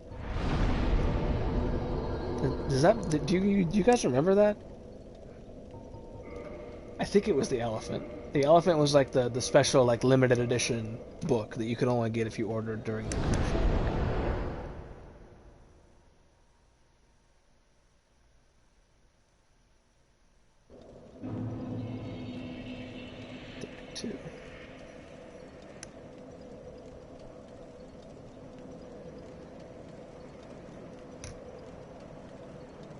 I remember it stuck out amongst the crowd because it was gray. I mean, obviously, you know, because all of the books matched with the animal color. So if it was like, you know, a lizard, it would be like green or something. But that one like stuck out amongst the Zoo Books because it wasn't as colorful. It was gray, and you'd be like, oh wow, look at that one. It's special.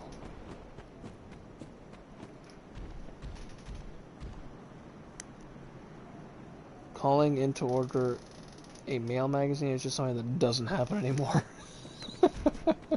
Yeah, that whole like way of obtaining like physical media is like pretty much just gone now.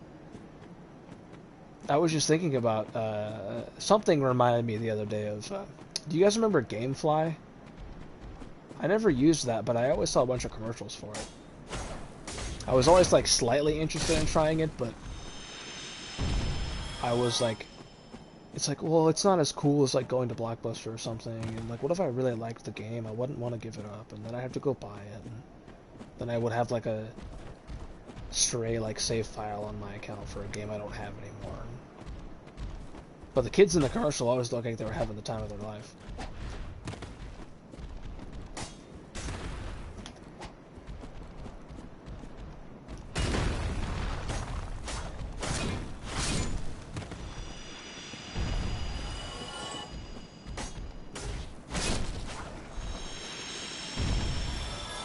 Yes, I saw the commercials. I don't think I ever knew anybody that actually used Gamefly. I like the only exposure I had to that was just like seeing the commercials and having them be like, order now. My first experience with Netflix. Where the mail DVD service. Yeah, I had no idea that Netflix did that. Like my first exposure to Netflix was as it is now. Was like the streaming thing. Like I had no knowledge of Netflix at like as it was the mail-in service thing. What was your experience with that, Tams? Like did you enjoy, like what was it a good service? Did they like mail you stuff in a timely manner? Was it like more trouble than it was worth, or what was your experience like?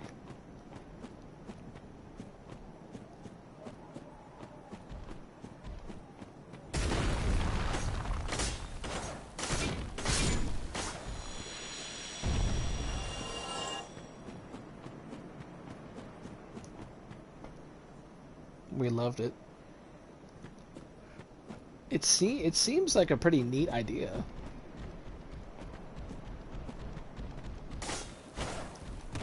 Do you remember what the first thing that you guys ordered on Netflix was?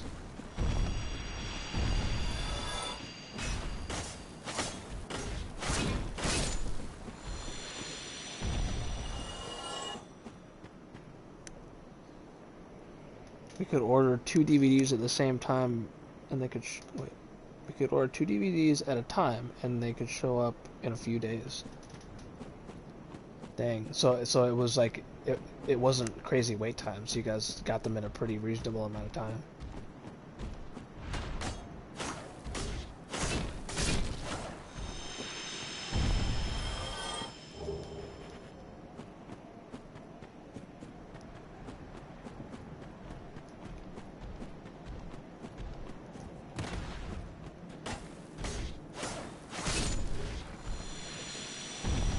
We wouldn't get the next movie in our queue until we sent the old ones back. Oh, okay. That makes sense. So it's like you could order like... Was it like... Did you say... You could order like say if you ordered 4 movies, you'd get 2 of them, but you didn't get the next 2 until you sent the first 2 back?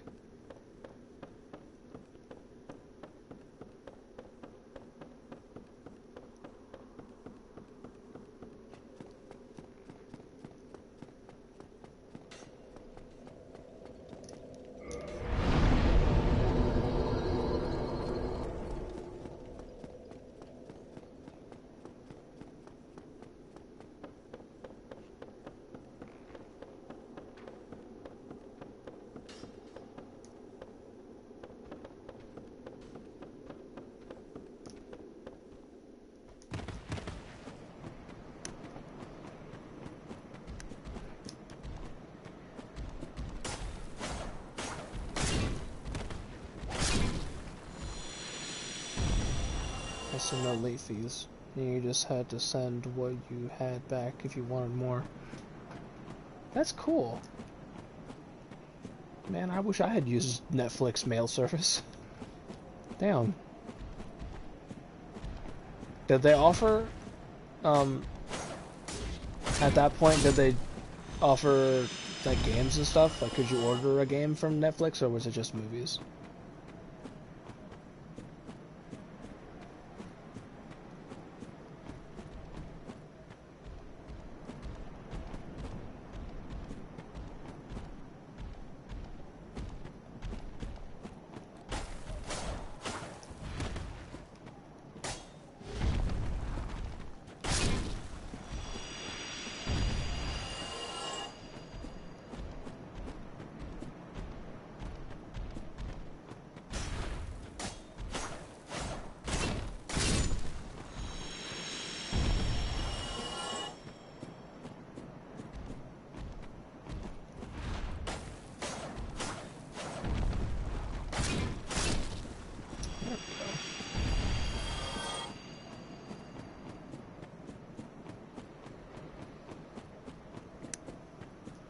Just movies, but when they first launched the digital app on consoles... Wait. When they first launched the digital app on consoles, you had to order a boot disc for it. Oh man. Back in those days. One of, I don't remember what the topic was. I can't remember right now, but I remember not too long ago I was watching a YouTube video that was talking about like the old days like that of like boot discs and stuff, and they were talking about how you could go to like a Giant or something back then, and they would have those little like kiosks for free trials of AOL on like the little discs.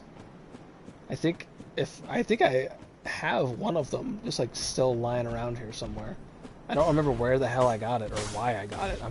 I'm sure I was with my mom at the store one day and I saw it and it was like a free like disc and I was like, oh cool, give me that.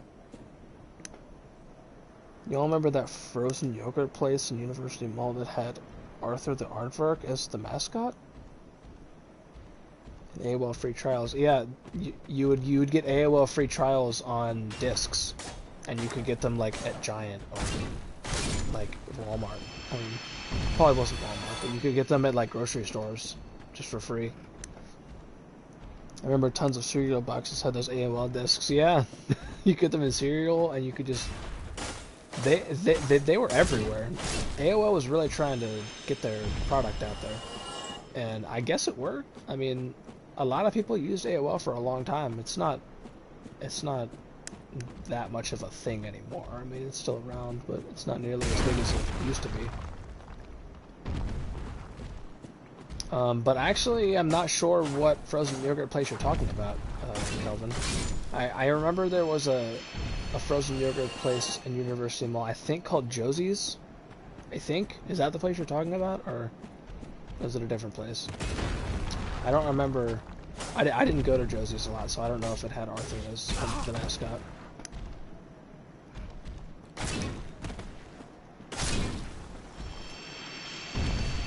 We had AOL. I had AOL as well. Found it. It was a place called TCBY. I think that stands for the world or the country's best yogurt. Is that what that stands for? I definitely remember that place. The country's best yogurt, I think.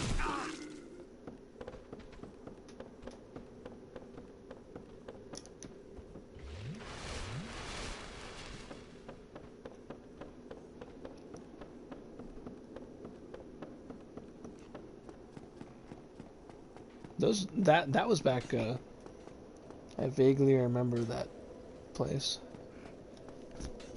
That was back in the days where you couldn't use the internet and the phone at the same time. I remember getting in trouble a couple times for being on the internet when my mom wanted to use the phone. And that horrible noise that it would make when it would turn on.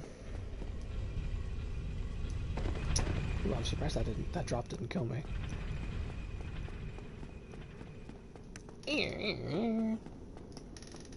Old School University Mall was something else. It was. Old School University Mall was a place of like wonder and discovery for me as a kid, because the whole like backside of it was a complete mystery to me for a long time. Like for a long time, the only thing I knew of University Mall was the freaking Giant, which I did like the Giant, because there was like a bakery section in the back where they would give me cookies sometimes if I went with my grandma. But yeah, that like whole back section, other than the comic book store that I would always like look at from a distance, and I'd be like, oh wow, what's in there? I bet they have neat stuff in there. Remember when it took an hour to load a 3-minute YouTube video? Dial-up. Yes. And remember when you'd like try and load a picture, but instead of it all appearing at once, it would like appear line by line, and you'd be like, oh, I can't wait to see what the next line is. YouTube videos used to be a pain. Yeah, videos were kind of a step too far for me, because I was just not patient enough as a child to wait for it to load. I could wait for a picture to load because of the freaking lines. They would like keep me engaged, but the freaking video usually just took too long. I did not have nearly as much patience as a child as I do now.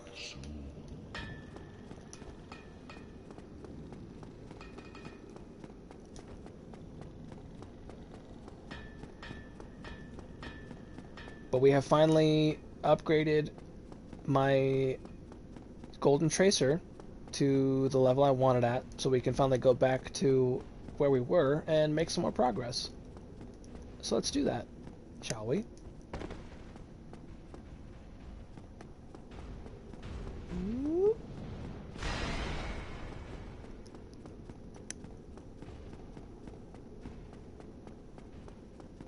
I remember, I'm sure these are still around on YouTube. I haven't looked one up in like probably like 15 years. But I remember one of the very first things that I like types of videos that I used to look up. You don't know how many hoops I jumped through to watch the third Hokage versus Orochimaru fight online back in the day. Couldn't wait for Cartoon Network.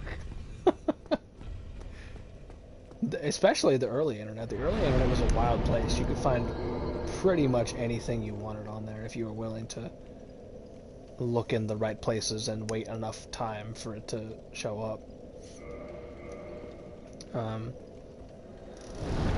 Those Naruto fights took a minute to load up back then.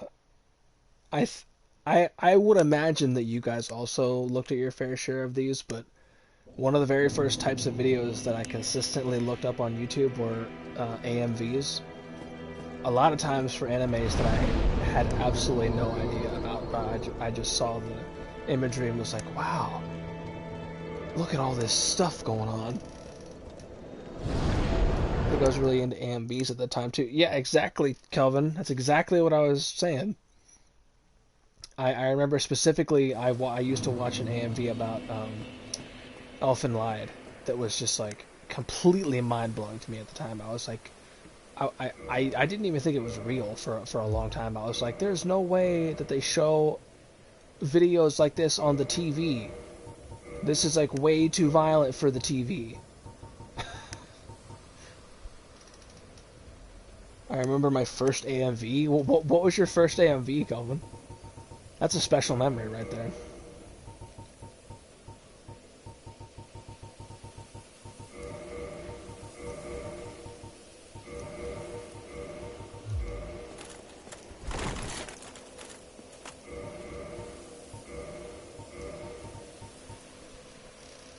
It was Naruto versus Sasuke to Jesus of Suburbia by Green Day. That sounds like a very, very early internet pairing.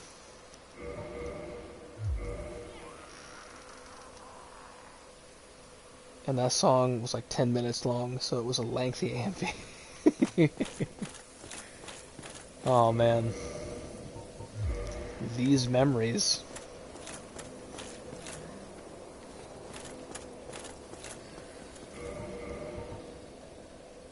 If I just have the gold tracer, can I? Oh, nice. But I can't do this though. Okay. Let me try just this. By the way, this is what the armor of Artorias looks like on the character, which I think is super cool. I think I'm gonna be wearing this for a while. This is probably my favorite armor set in Dark Souls 1. I really like the way it looks, and I really like that shade of blue, like the navy blue is my favorite shade of blue.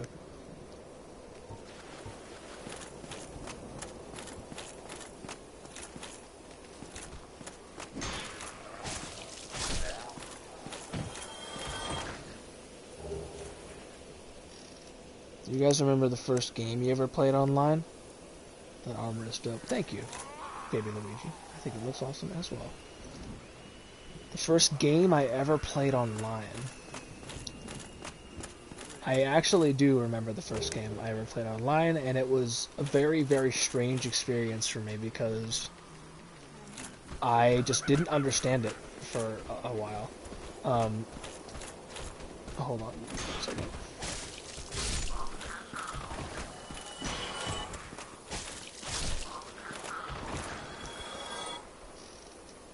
RuneScape, I think? Yeah, RuneScape was the second game I ever played online. And RuneScape was at the point where I actually understood what online meant.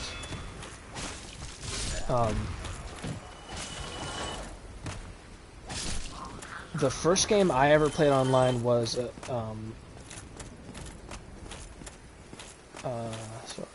Counter-Strike Source.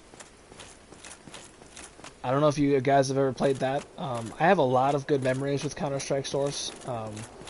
Specifically, there was a game mode that you could play called, I think it was called Zombie Rush or something, that I absolutely loved. But Counter-Strike was recommended to me by a friend of mine, and they, I mean, I think kind of rightly, just like assumed that I would know what an online game was. I obviously didn't. So I knew that it was on the PC, and I knew that you had to have Steam to play it. Like, that's all that I understood. So I went on there, and it kind of lulls you into a false sense of security, because I'm pretty sure the first time that you ever play Counter-Strike Source, it loads you into like a training map where you play against bots. And I was like, okay, like, I understand this, like, this is fun. But then once I got out of the training map, I loaded into an empty server. So I like wandered around for like 10 minutes, like, trying to find something to do. And then I guess the server detected that I was like I was in there, and just like no one else was there with me. So it spawned in bots to play with me. And I was like, at that point I was like a little bit more, like I was starting to understand a little bit more what the hell an online game was. So I tried to like have a conversation with the bots. I was like typing to them, because they were called like, I didn't know what a bot was, so they were called like Bot Steve and like Bot Jimmy. And I tried to type to them. I was like, Steve, like, how are you doing? Like, what's going on with you today? Jimmy, how are you? And I was like so confused why they weren't typing back to me. I got like actually offended. I was like, why are they, like, is there something wrong? Like, am I saying something wrong? And then I remember leaving that, and then when I finally loaded into a server that actually had players, I just got absolutely destroyed, as you could imagine. That was my first experience with online gaming.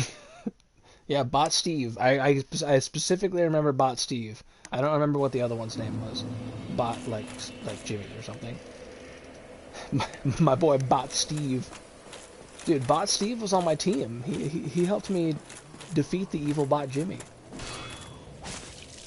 But then, yeah, RuneScape was the first online game I played where I, like, actually understood what was going on, and could, like, tell that they were, like, actual other real people, and, like, I could tell the difference between a player character and an NPC.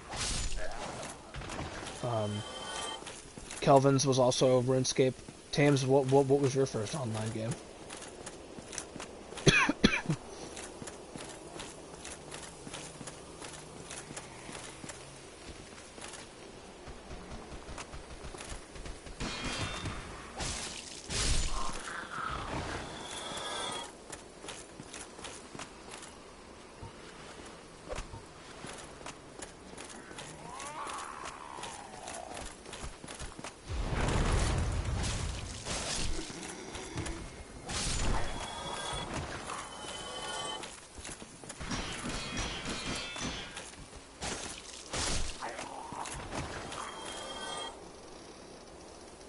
I was all about Club Penguin when I first started.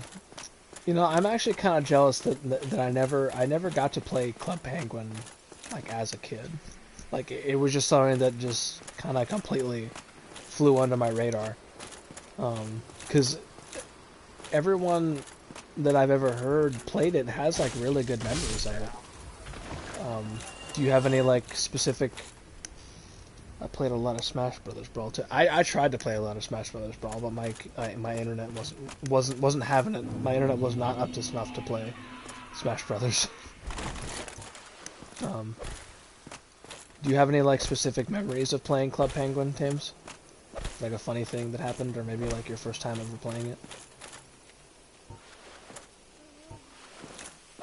Please don't mind me trying to beat this wall. I'm pretty sure around this area there's like a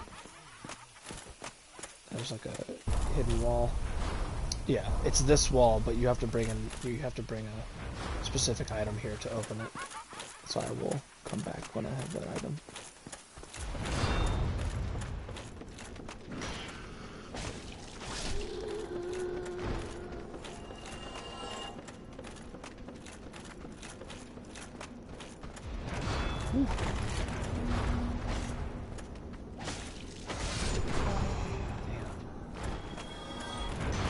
dark magic, though.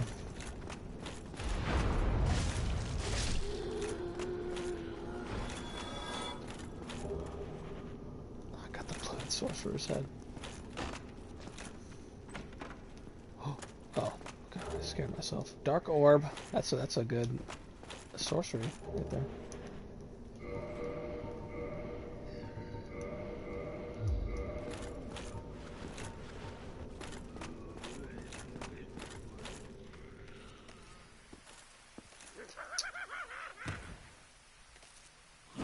Oh! Whew. That boy tried to kill me. He tried to sneak attack me. So the game had a secret agent quest line, and I think you could only be invited through. Oh, so becoming a secret agent was a status symbol. Damn. All right. So Tams, when did you become a secret agent?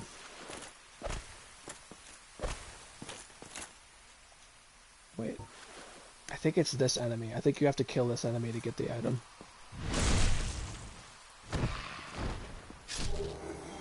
No, it's not. It's not that item. That's not the item I was thinking of. But this is one of the items that I was talking about at the end of last stream. If you even remember that, this is a carving.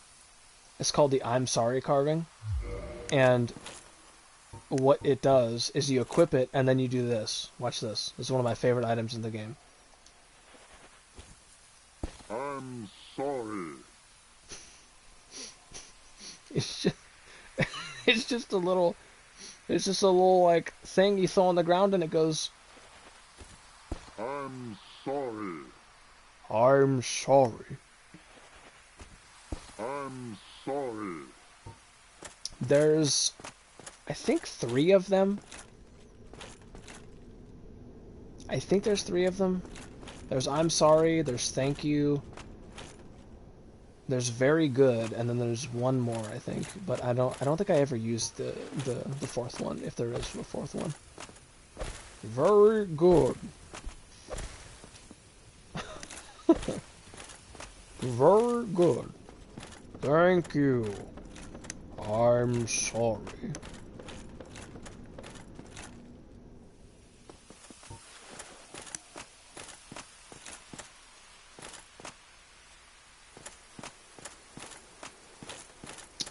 There's an item that I really want to get while I'm here. I'm pretty sure it's like hidden over here somewhere. I hope I didn't skip it accidentally. Or I didn't. Yeah, you have to have it to open this. It says let there be light. And you have to have that item to open this wall. Damn. I fell down again. I have to go back up. I remember being addicted to Mario Kart Wii. Did you ever play Mario Kart Wii online, Kelvin?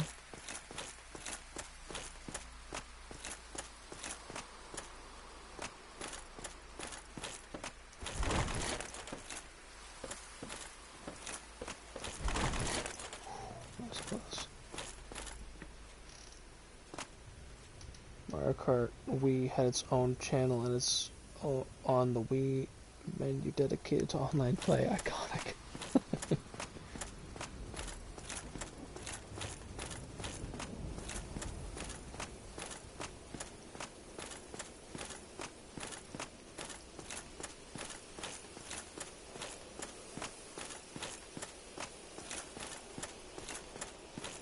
I'm gonna have to, if I can't remember, I'm gonna have to wander around and see if I can find it, because I really want that item. It comes in handy a lot later as well. Is this a mimic? I think this might be a mimic. Yeah.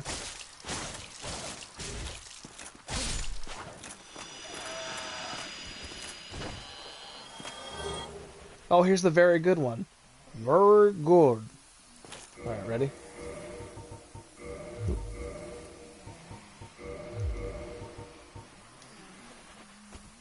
Very good.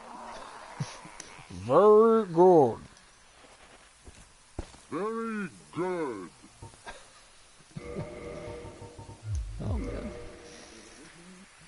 played it online, which is why I got addicted. The experience was something else. After Summer Sack, I played Mario Kart DS online for a bit. I don't think I ever played Mario Kart DS online. I remember playing the shit out of Mario Kart DS. Mario Kart DS was the one that like kind of got me back into Mario Kart after I had been kind of dormant in that series for a while.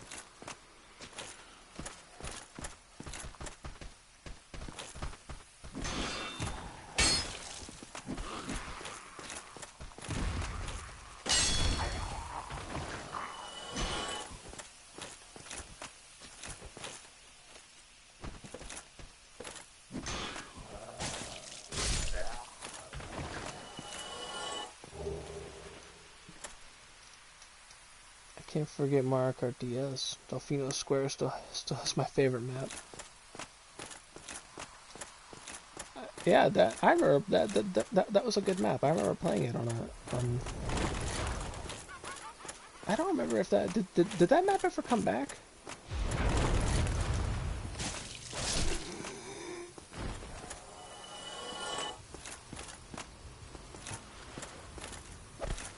Where the hell is this thing that I'm looking for? Maybe it's not in the spot I think it is. Maybe I'm just gonna have to look it up to refresh myself. I like naps too. I also like naps.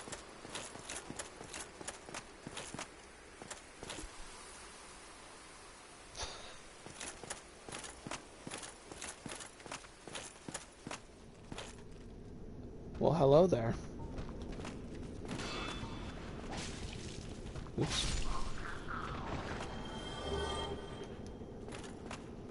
I see you over there.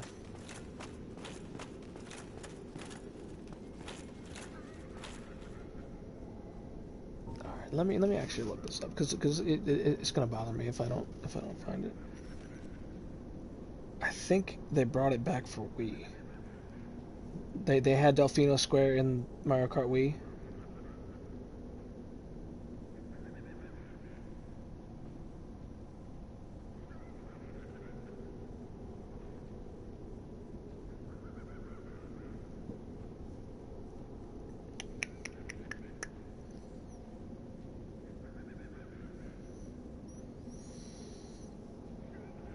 Yeah, that's not. I want this one. Where is it though?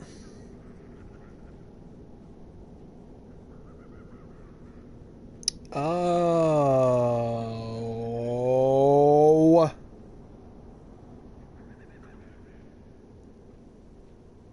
Part of the fun in each Mario Kart is seeing which older courses they bring back. You know which course they need to bring back? Frickin' Waluigi Pinball. Bring that back in like Mario Kart 9.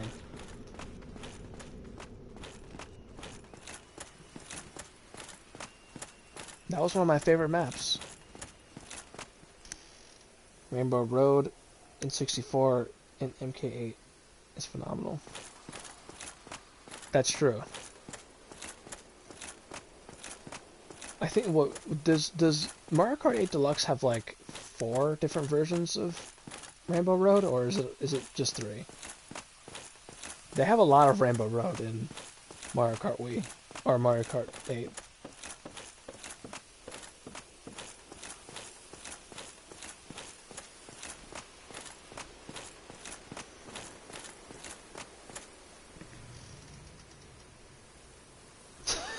Waluigi Pinball would be too powerful in HD. I guess that is a good point.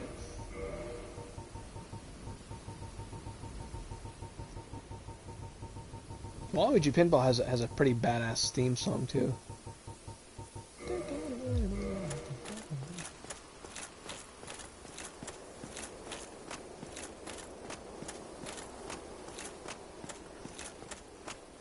So to get that secret item, I was on the right track, but I just wasn't listening to myself. I literally said you had to shine light on this, and then forgot that I have an item that shines light. How do I do it? Oh, I guess I have to put it in my offhand to get it to actually do something.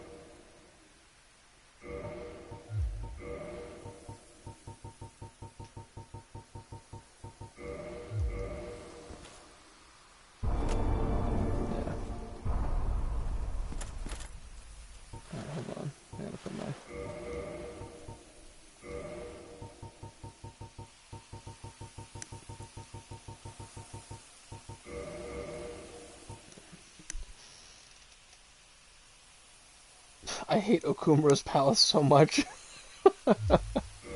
I think we all, I hate that they changed it. Wait.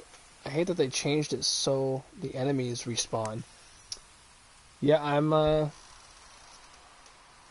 one gives me nightmares at night. Yeah, I think we're all right there with you, Papa Hoagietail. I think everybody in this stream right now hates Okumura's palace.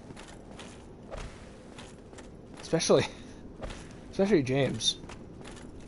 Those were some beautiful snaps that I got during James's playthrough of Royal when he got to that point. I'm using a level 90 persona and I'm still not winning. Damn.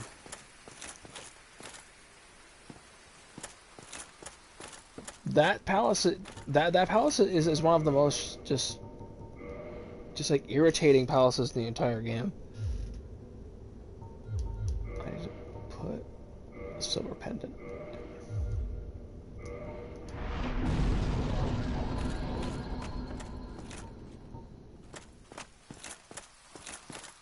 It's like it's really long too. I don't know if anybody else really felt like that, but I felt like Okumura's palace really drags on like for a lot longer than it should. I just love it when a game makes me want to kill myself. Well, Okumura's palace really brings that out in spades, doesn't it? Kelvin loved it too. I'm on hard and I don't want to lower the difficulty. I think you got this, Papa Hoagietail.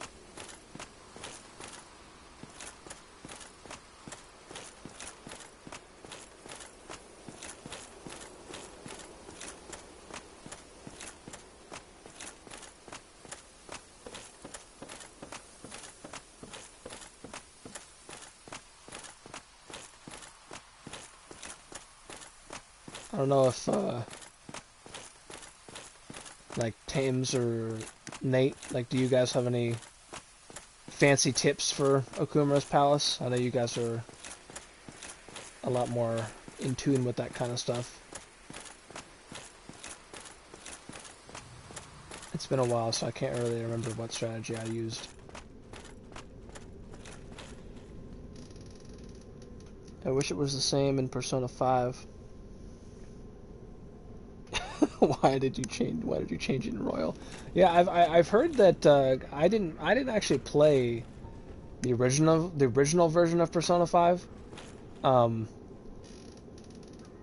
Being that fight is the perfect example of F1, but at what cost? I didn't actually play the original version of Persona 5, and everything that I've heard from everybody who has played Persona 5 and then Royal is that the changes they made to Okumura's palace in Royal just made it worse, just like in every aspect.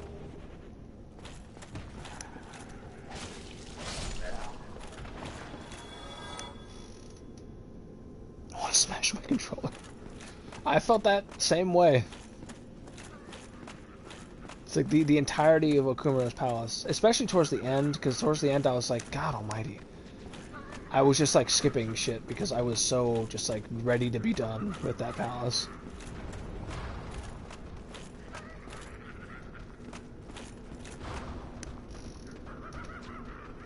I plan on doing Persona 5 mods. Wait guys, hold on, wait a minute.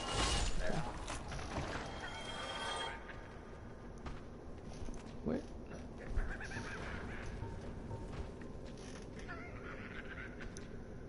This is the video that helped me out. So, Thanks, Tames. What kind of mods are you talking about, Papa Hobitail? Is there a thing here? I don't think so.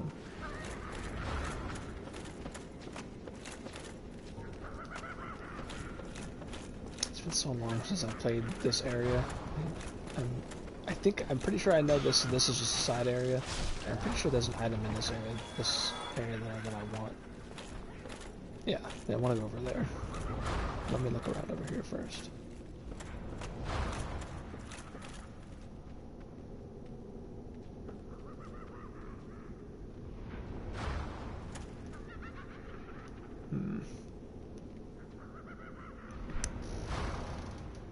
There's a mod where you can get the Persona 3 and Persona 4 protagonists on your team? Oh crap, that sounds really cool.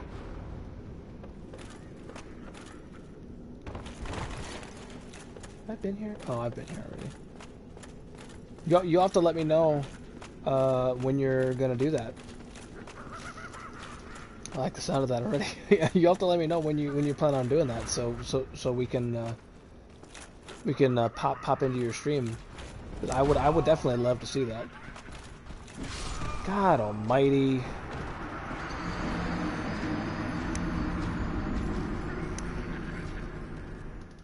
Any person who uses a persona you can get. Damn, so you could even get my boy Kanji.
Can you guys hear me?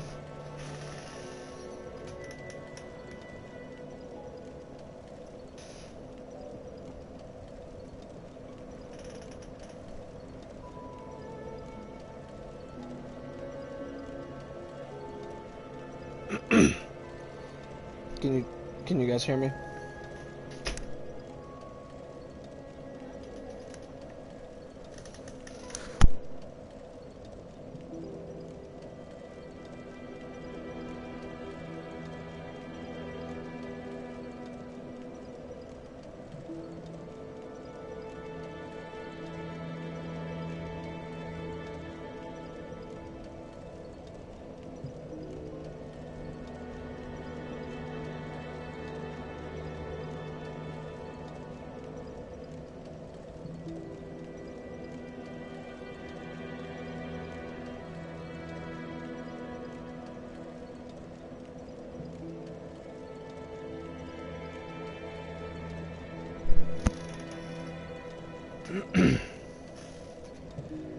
Well, let me look at some of these messages that I missed.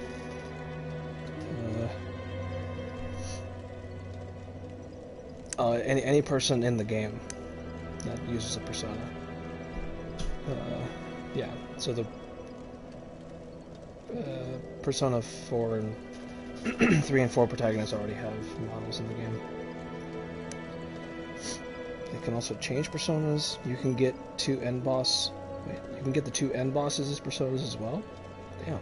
It's gonna take ages to do. My friend's gonna help me out, sounds good, we can hear. You can also get the twins on your side as well. Damn, that sounds like a really badass mod. How do you go about, like, actually using it?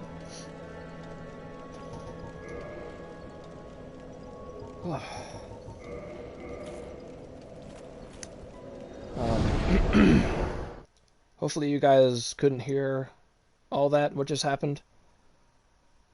Did any of that come through, or were you guys just hearing silence?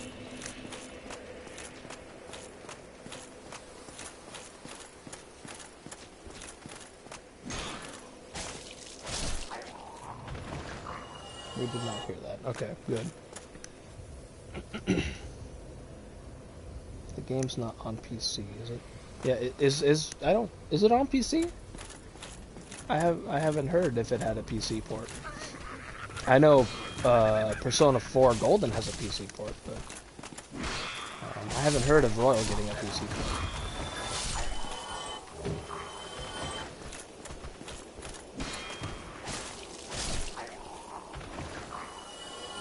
You can make it on PC? Damn, that's cool. I would definitely be interested in seeing that. I'm gonna have to jump into your stream next time you're on. You need to do stuff with your PS4. That makes sense. That's like all like technical stuff that I wouldn't be able to begin to understand how to pull off. I guess that was a good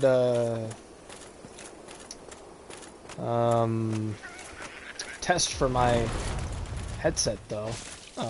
I have never been able to use it really on stream because I never really had a reason to. But the thing here, this like the piece that I talk into, it can move backwards.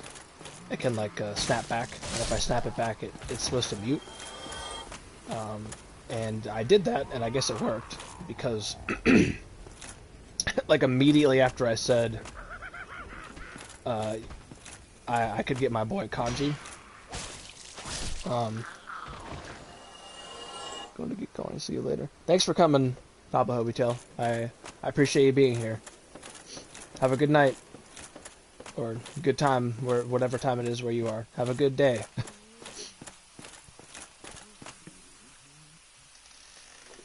Good night, man. There's Persona 4 mods, by the way. That's something that I need to take a look at, because I can only imagine the freaking whole modding scene that's on Persona 4 now that it's on Steam.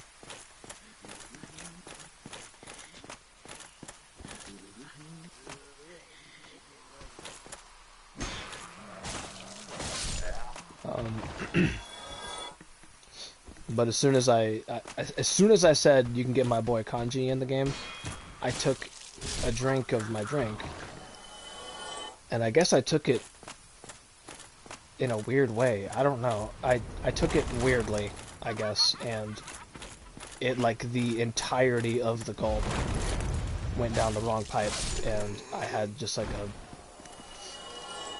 mod Joker on the P4. You have Joker on you in your party.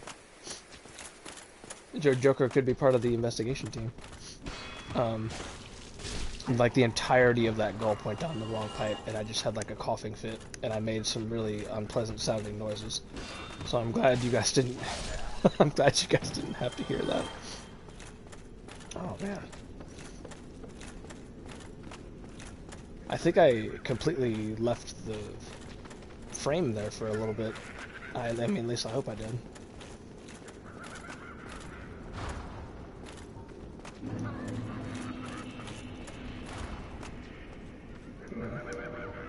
Let me take this off. I think I can.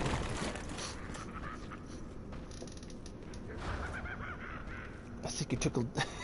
I think you took a little too big of a sip. Yeah, that sip I took just now was much too big. I need to scale back my sips from now on.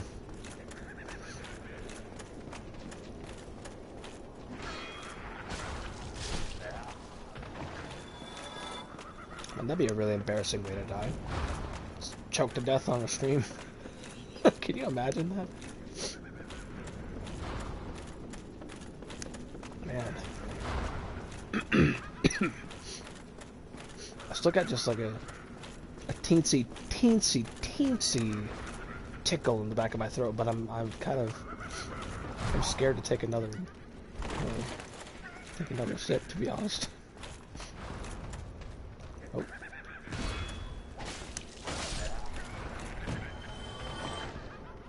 Oh, did I show you my new silver pendant? Cause of death, big sip. I want that.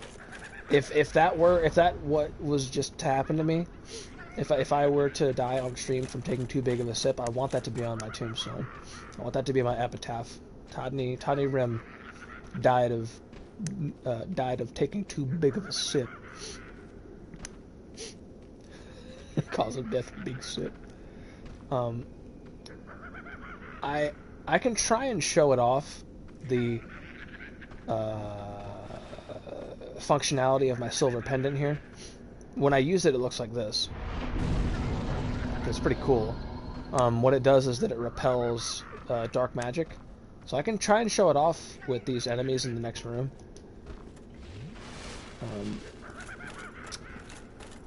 Because there's one that I think over there that repeatedly shoots dark magic at you. Yeah, there she is. She's the tall one in the back.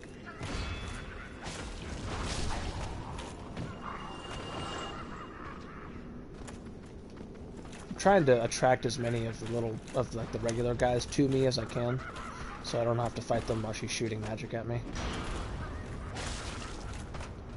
Oh my god. That was quite the display.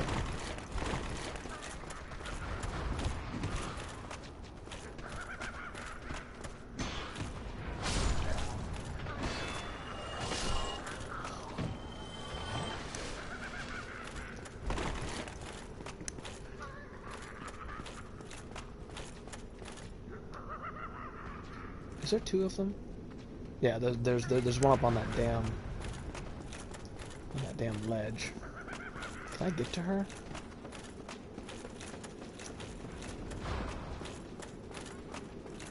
I might not actually be able to get to that one, which would be very. But maybe I can. Maybe if I go this way, I can get to her, because I have to roll over here anyway. There we go. Because I want this. The item that this mimic has.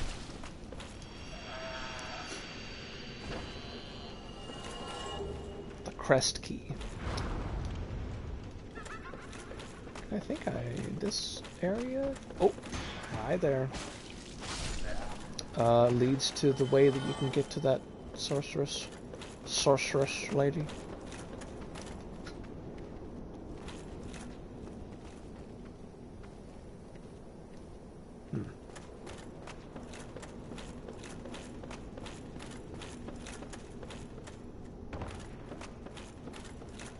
Nope, it doesn't. No, it does not. I don't remember how you get to her. I remember there being a way, but I guess we'll just deal with her in the meantime. Let me try and use my pendant. I used it too late. Hold on, let me try and use it this time. Yep. Pretty cool, huh?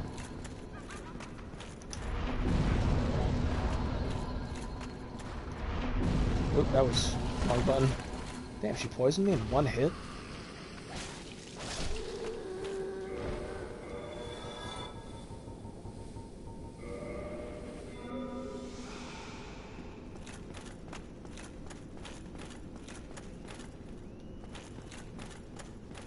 Yeah, remember that one. You can pretty much avoid her, the one on the ledge, as long as you stick to the left side. And then you run underneath her and she can't hit you at all. Oh.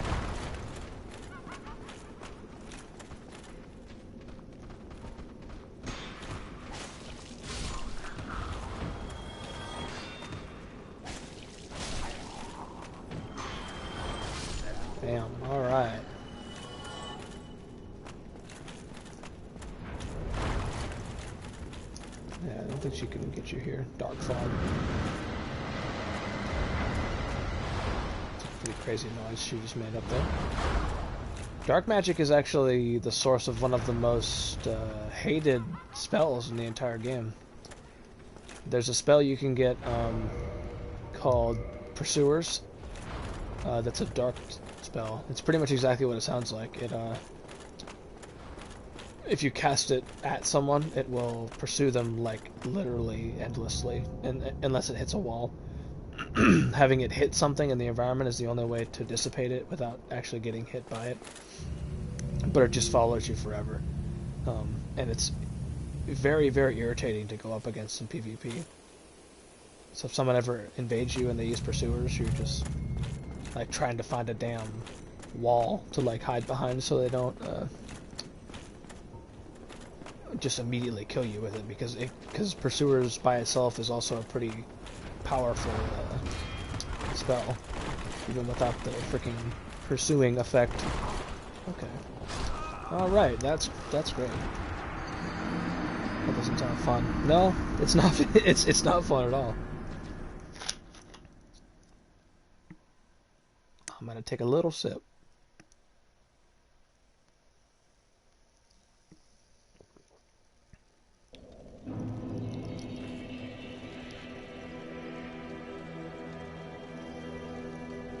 Okay. Sip taken effectively. Sip achieved.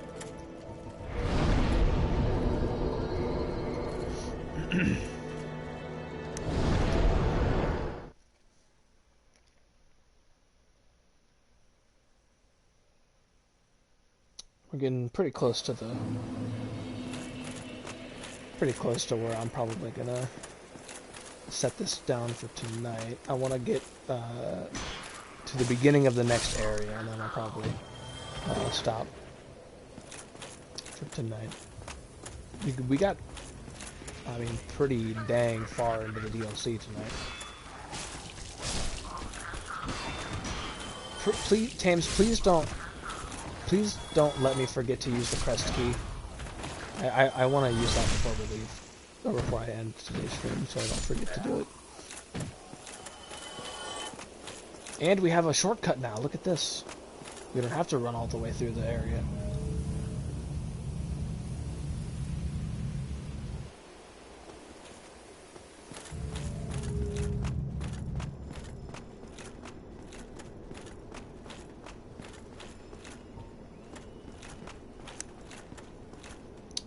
Where are my souls? They must be down in the corner area. Sometimes the placement of your... Yeah, there they are. The placement of your souls is strange, to say the least.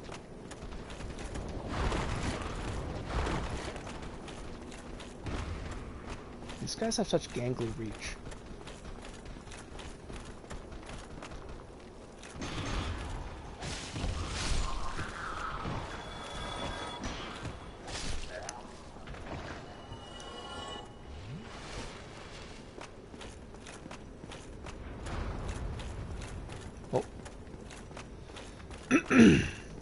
It's actually kind of rare for them to get closer to you like that. They usually stay back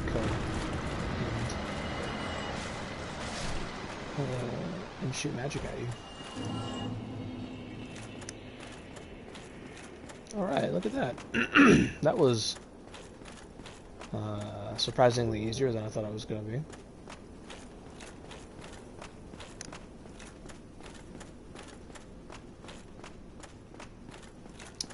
So look at this boy. This is one of... I think... This might be the only one of these in the entire game. This is a very strange enemy, and I don't really know why it's here. This is like the only instance of it, and it just kind of hangs out in this room and fights you before you go into the next area. Really strange looking enemy. It's got some really weird attacks too.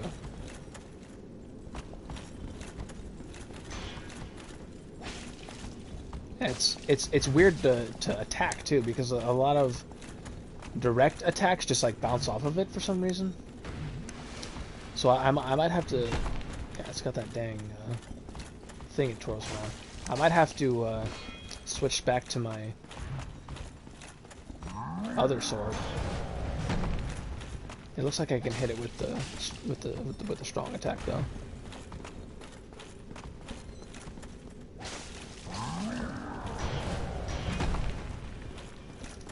What am I looking at? It's like a... Like, if you look at the feet are green. So I think it's one of those, like, big enemies we were fighting earlier, like with the gardeners, if you know what I'm talking about. But then it got, like twisted and corrupted somehow. It's got, like, chains all over it. It's got, like a rock that it has attached to it. It's got, like, a big horn thing, which I think is, like, a wooden stake that is, like, sticking through it. It's got, like, a lantern that it attacks with, too. Like, I don't really know what this thing is, but... It can drop pieces of the chain set, as you can see here, which is kind of a unique aspect about it. But I think that's the only instance of it in the entire game. So... Cool, right? You know, that's pretty cool. Pretty cool. Hi there. Trying to sneak on me.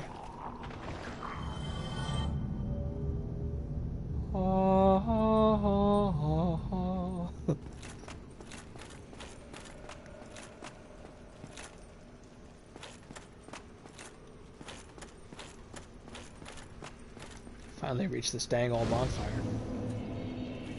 Rest here real quick. So we've reached the... Come on, show it. Show the name. The Chasm of the Abyss. Did I ever tell you why my Toyota has a seatbelt missing? I feel like that's a story... Wait, I feel like if that story was a...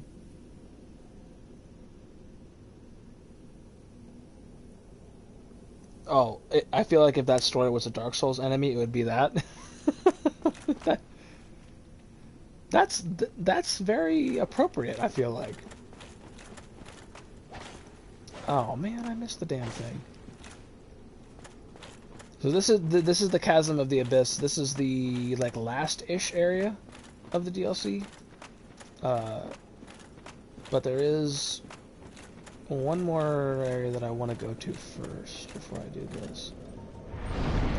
I actually don't remember if you ever told me why your Toyota had a missing seatbelt.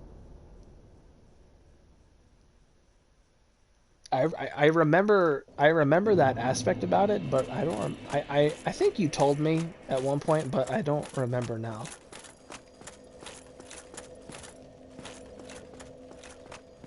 Remembering to use the dang crest key before I forget. Use it up here.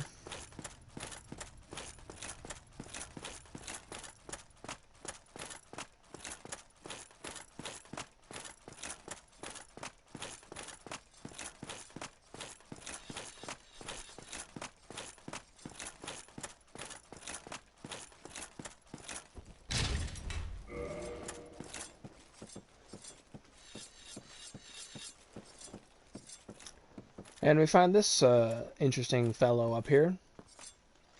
And this is actually, I don't know if I'm pronouncing it right, Go or Goff.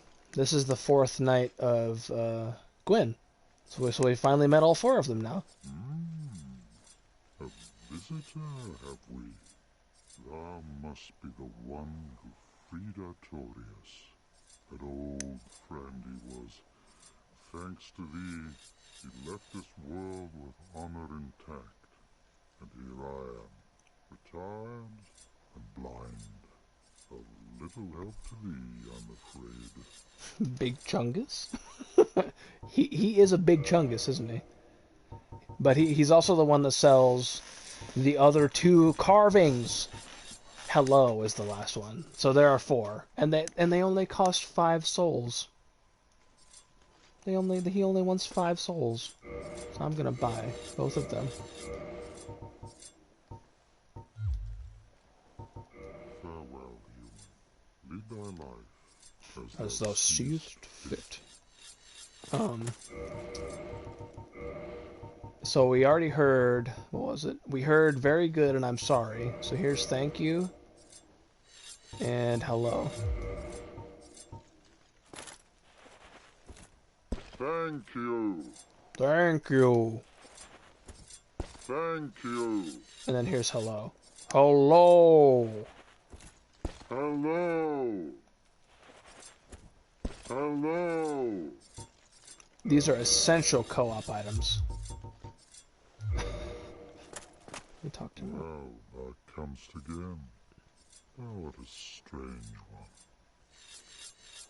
Farewell, human. So this character, Go, or Goff, I don't remember, he's actually the key to fighting the DLC's secret boss. To beat the DLC, you have to fight 3 of the bosses, which are the Sanctuary Guardian Artorias, and then the 3rd one that I haven't gotten to yet, that is in the Chasm of the Abyss. And then there's a secret boss, which is the 4th one, and he'll only let you access the 4th boss, I think, if you've seen it already. Like, you have to go and, like, encounter it first, which will make sense once you see it. That doesn't really sound like it makes sense, or else, like, when you say it like that. But I think it's, yeah, it's this way. You have to go this way.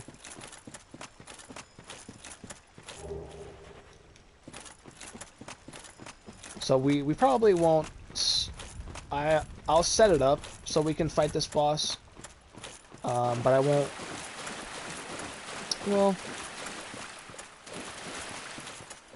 I don't know. Maybe I'll fight this boss right now.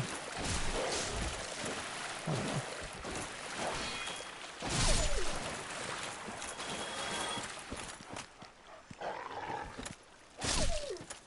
Fucking dogs.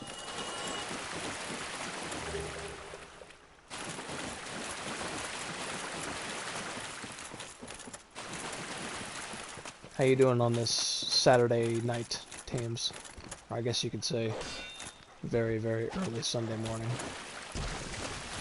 I don't know if you'll feel the same way about this Thames, but I don't count it as the next day until I've gone to sleep and woken up again. So for me, it's still Saturday night.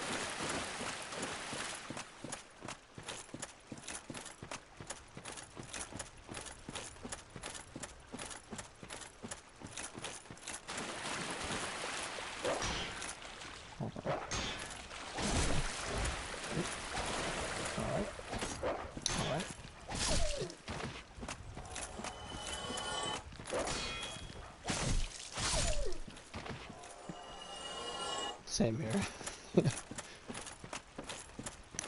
This is the way to the super boss, and I think I'm going to. I had a particular way I used to do this. I can't recall at the moment. I think it had to do with the Homeward Bones. So let me just go ahead and get those at the ready. Because you come over here and you're like, oh, okay. People think I'm crazy, but I always consider the first meal of the day to be breakfast, regardless of the time.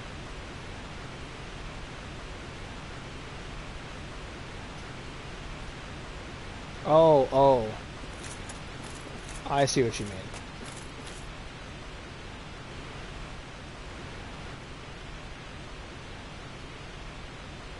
Yeah, so if you have, like, if the first time you're eating in that particular day is, like,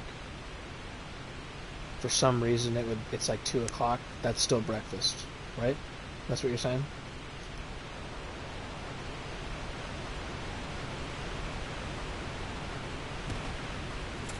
So you come down here and you're like, oh, look at this It's a nice big open space. Look at all that loot over there. Maybe I should go over there and look. But then you shouldn't do that. What you should do...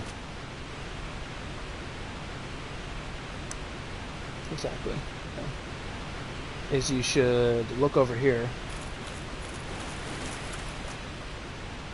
And you should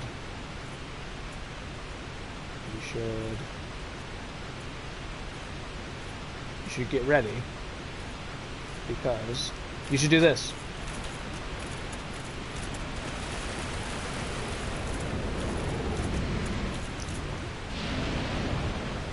Whew.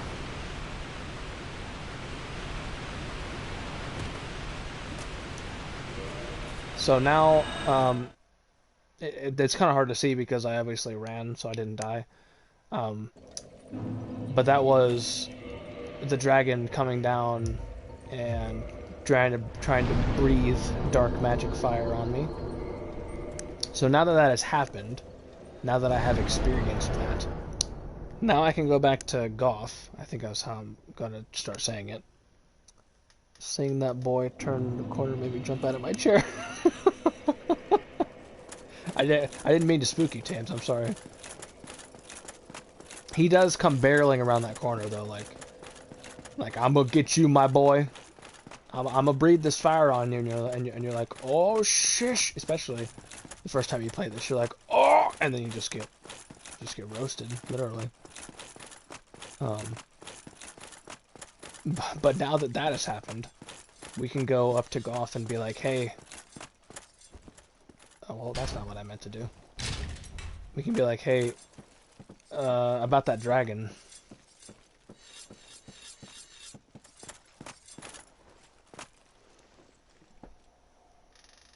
That's any dog when they hear a plastic food wrapper. That's so true. Mara, is the black dragon posing the duress? Yes, sir. Yes.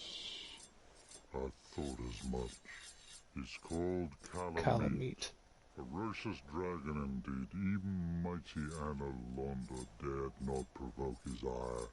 I see little good coming from this, but thy intent is to persevere to the bitter end. Yes, sir.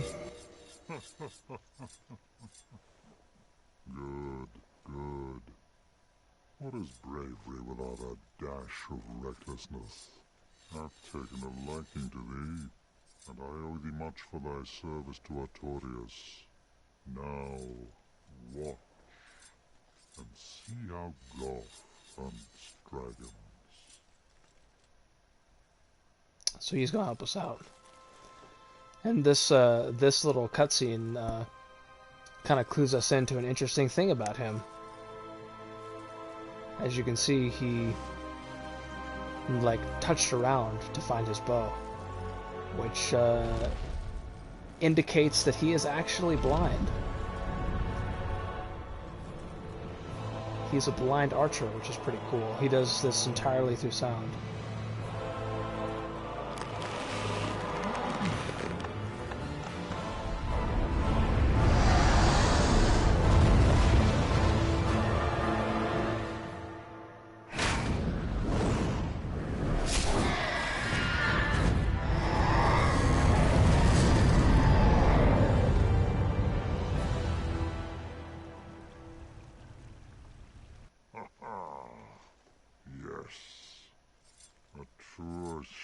Was never loosed. That bat will be grounded for a good spell. The rest is in thine hands. I await good tidings. Dragon slaying. Knighthood's highest calling. Yes, sir. So now that he has done that, we can actually go fight Kalameet. And I think I'll try it. This will be the last thing we do on the stream tonight. I'll try Kalameet like once or twice, depending on how far I get. Hopefully I'll just have to fight him once and I'll kill him. He's difficult, but he's not like, I think people, like, other people have more trouble with him than I do, usually. It's just kind of like a thing in the Dark Souls games that everybody has their own, like, weird boss they struggle on. This guy is kind of that for some people. Thankfully he's never been that for me. But he's no pushover, I can tell you that.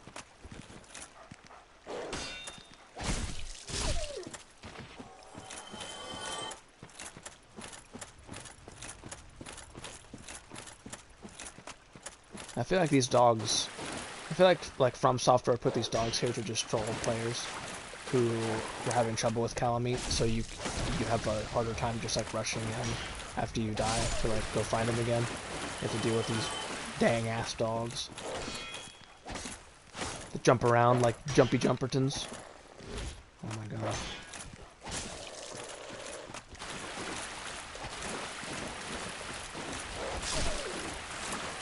Jeez. Alright, let's go see how Calamite is doing.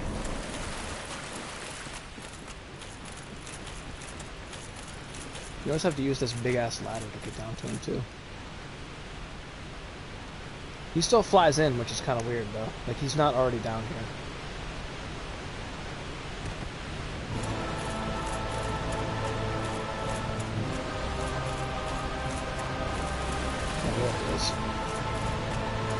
You have to come down here kind of fast to actually see it though. Ooh.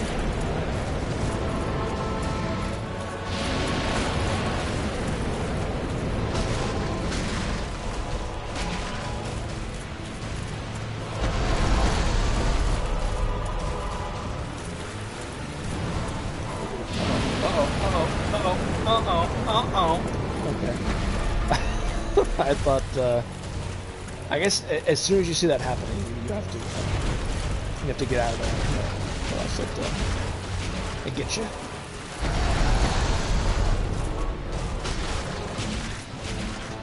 Woo. Ah! I tried to lock on, but that wasn't happening.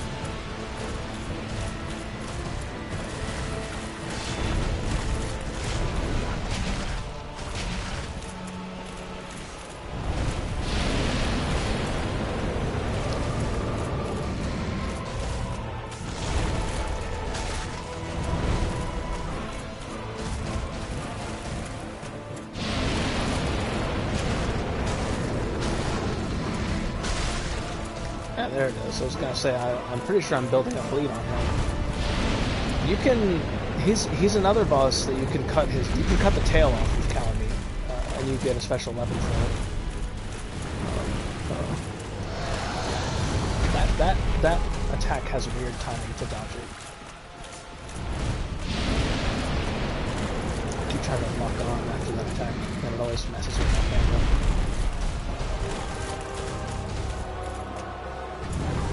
Oh. Okay.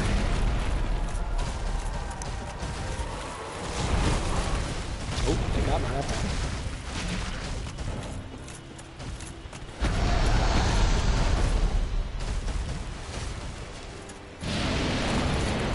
He has this really weird, like, psychic attack that he sometimes uses if you're too close to him. He hasn't used it yet, which is interesting. Maybe he only uses it when he's, like, half health or something. It makes it really... There it is. You have to be pretty close to him for it to actually hit you.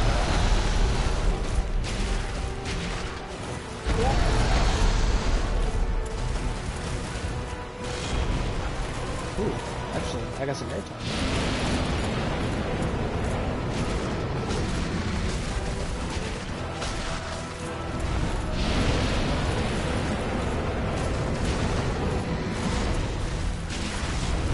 Yep, there's that blade again. One of the things I really like about the Gold Tracer.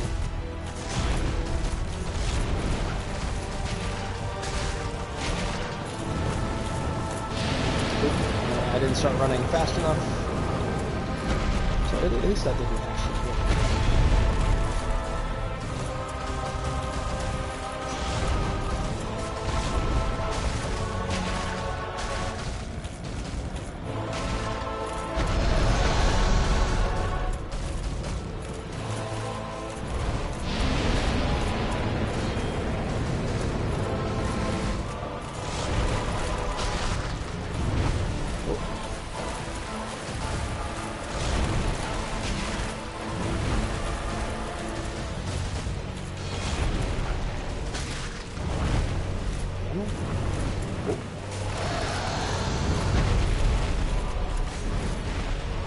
This boy's really dragging it out here. There we go. I did it, Tames.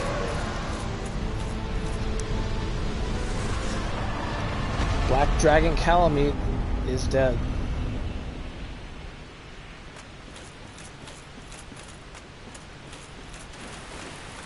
And as you can see, he drops the thank you, my boy. He drops the Calamity Ring, which is what's this say? Yeah, if only Hawkeye were here. This is like your little hint that you have to go talk to Go. His nickname is Hawkeye Go. You get the Calamity Ring for beating him, and you're like, oh wow, what's that do? And you go look at it, and the effect is receive double damage. So if you want to make Dark Souls even harder, you can wear the Calamity Ring, and you can take, and everything gives you double damage. So that's fun, right?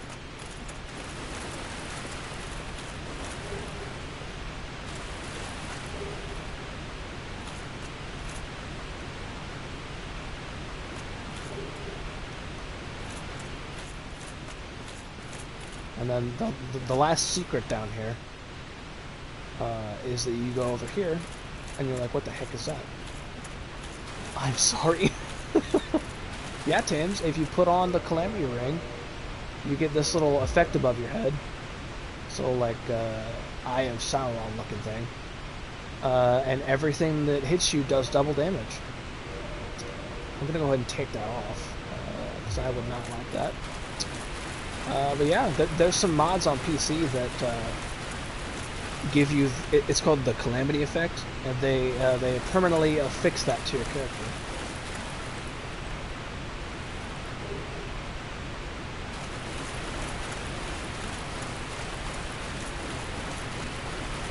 So there you go. If you're ever in the mood, although there's a bunch of people who do Calamity Ring runs, aren't there? Yep. Yep. You, I don't remember what the mod is called, but it afflicts you with the Calamity Effect like immediately as you start the game, and it never comes off. So it's a pretty, it's a pretty wild run.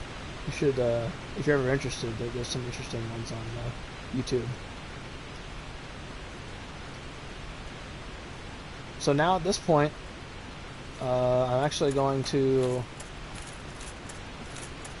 I'm probably going to warp back to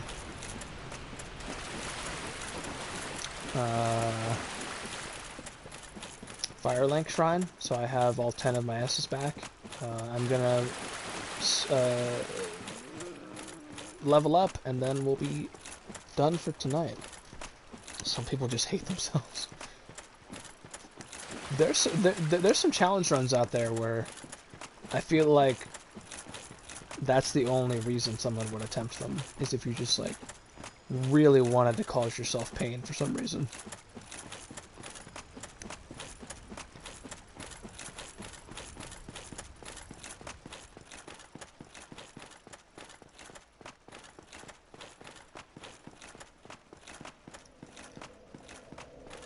I think I get something. I get like a special dialogue or something if I go tell Goth now that I've killed Calamite.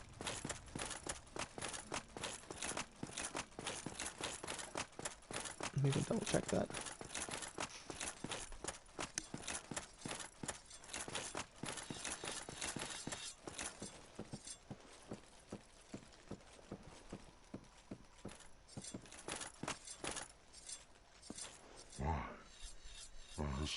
defeated Calamite? Wondrously played. Lord Gwyn's blessing upon thee. That beast will never take to the skies again. You get his great bow? Oh no, you don't. I thought you got something. I guess you just get that special little dialogue. Dragons shall never be forgotten. We knights fought valiantly, but for every one of them, we lost. Hi, my name is Tim. My hobby is crying during Dark Souls challenge runs. Pride, farewell, proud human. May every honor be bestowed upon thee. Thanks, my friend. So yeah, I mean, it's that point in the playthrough now, Tames, where I mean, I have the last DLC boss, and then I have the last boss of the whole game, so there's only 2 bosses left. So next week is going to be the last stream of Dark Souls 1. And I'm pretty sure, depending on how long that takes, we will probably be able to start Dark Souls 2 next week. So this is I'm excited. I hope you guys are excited as well.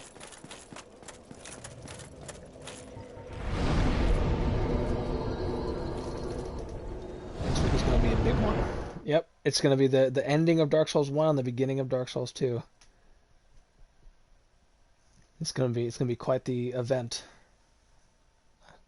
I hope you boys are as excited as I am. Rest, get that Estus, and I'm gonna use some of my souls so I can level up. Oops.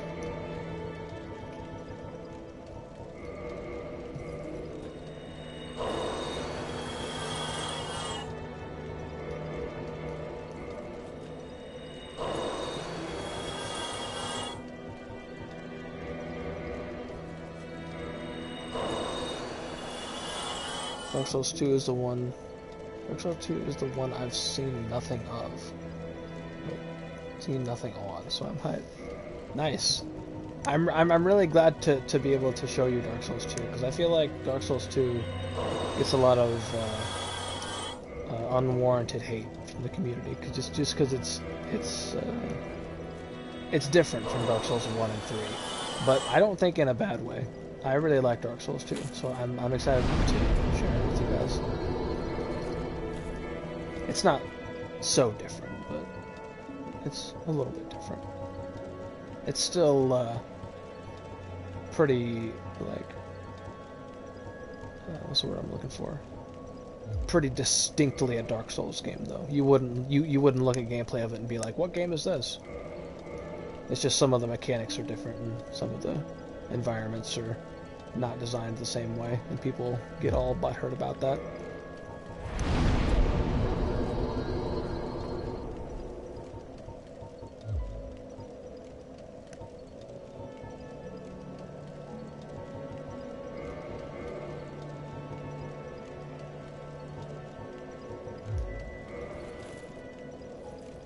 Alright, let me go warp back to where we will end, which is the Ulasil Township dungeon.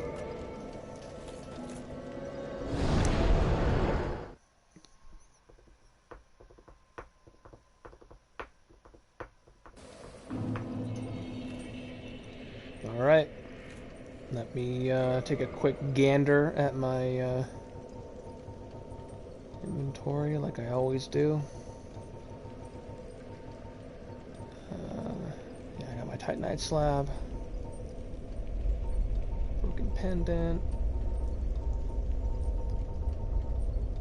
crest key, got my dark spells and all that goodness.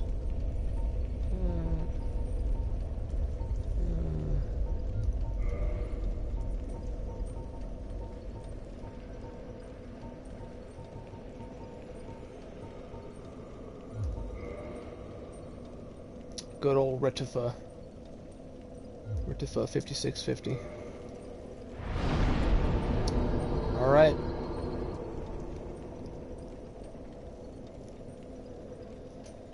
So there I am.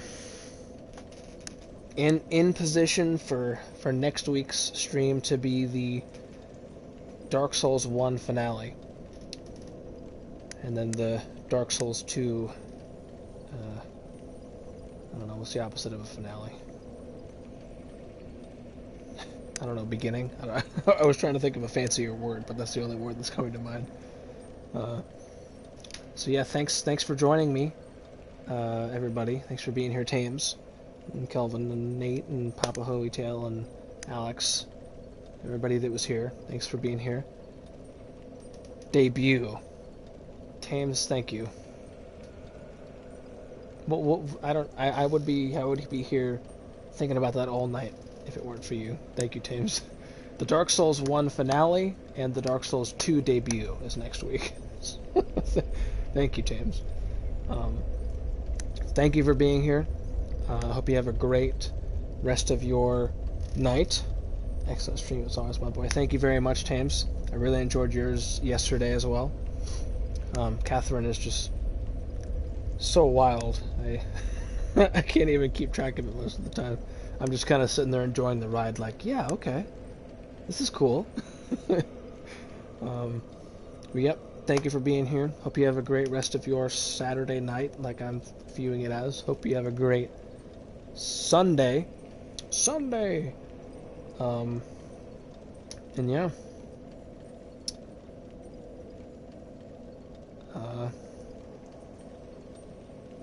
Just trying to think if there was anything else I wanted to make sure that I mentioned, but I don't think that there is. So, thanks for being here, and I'll see you next week.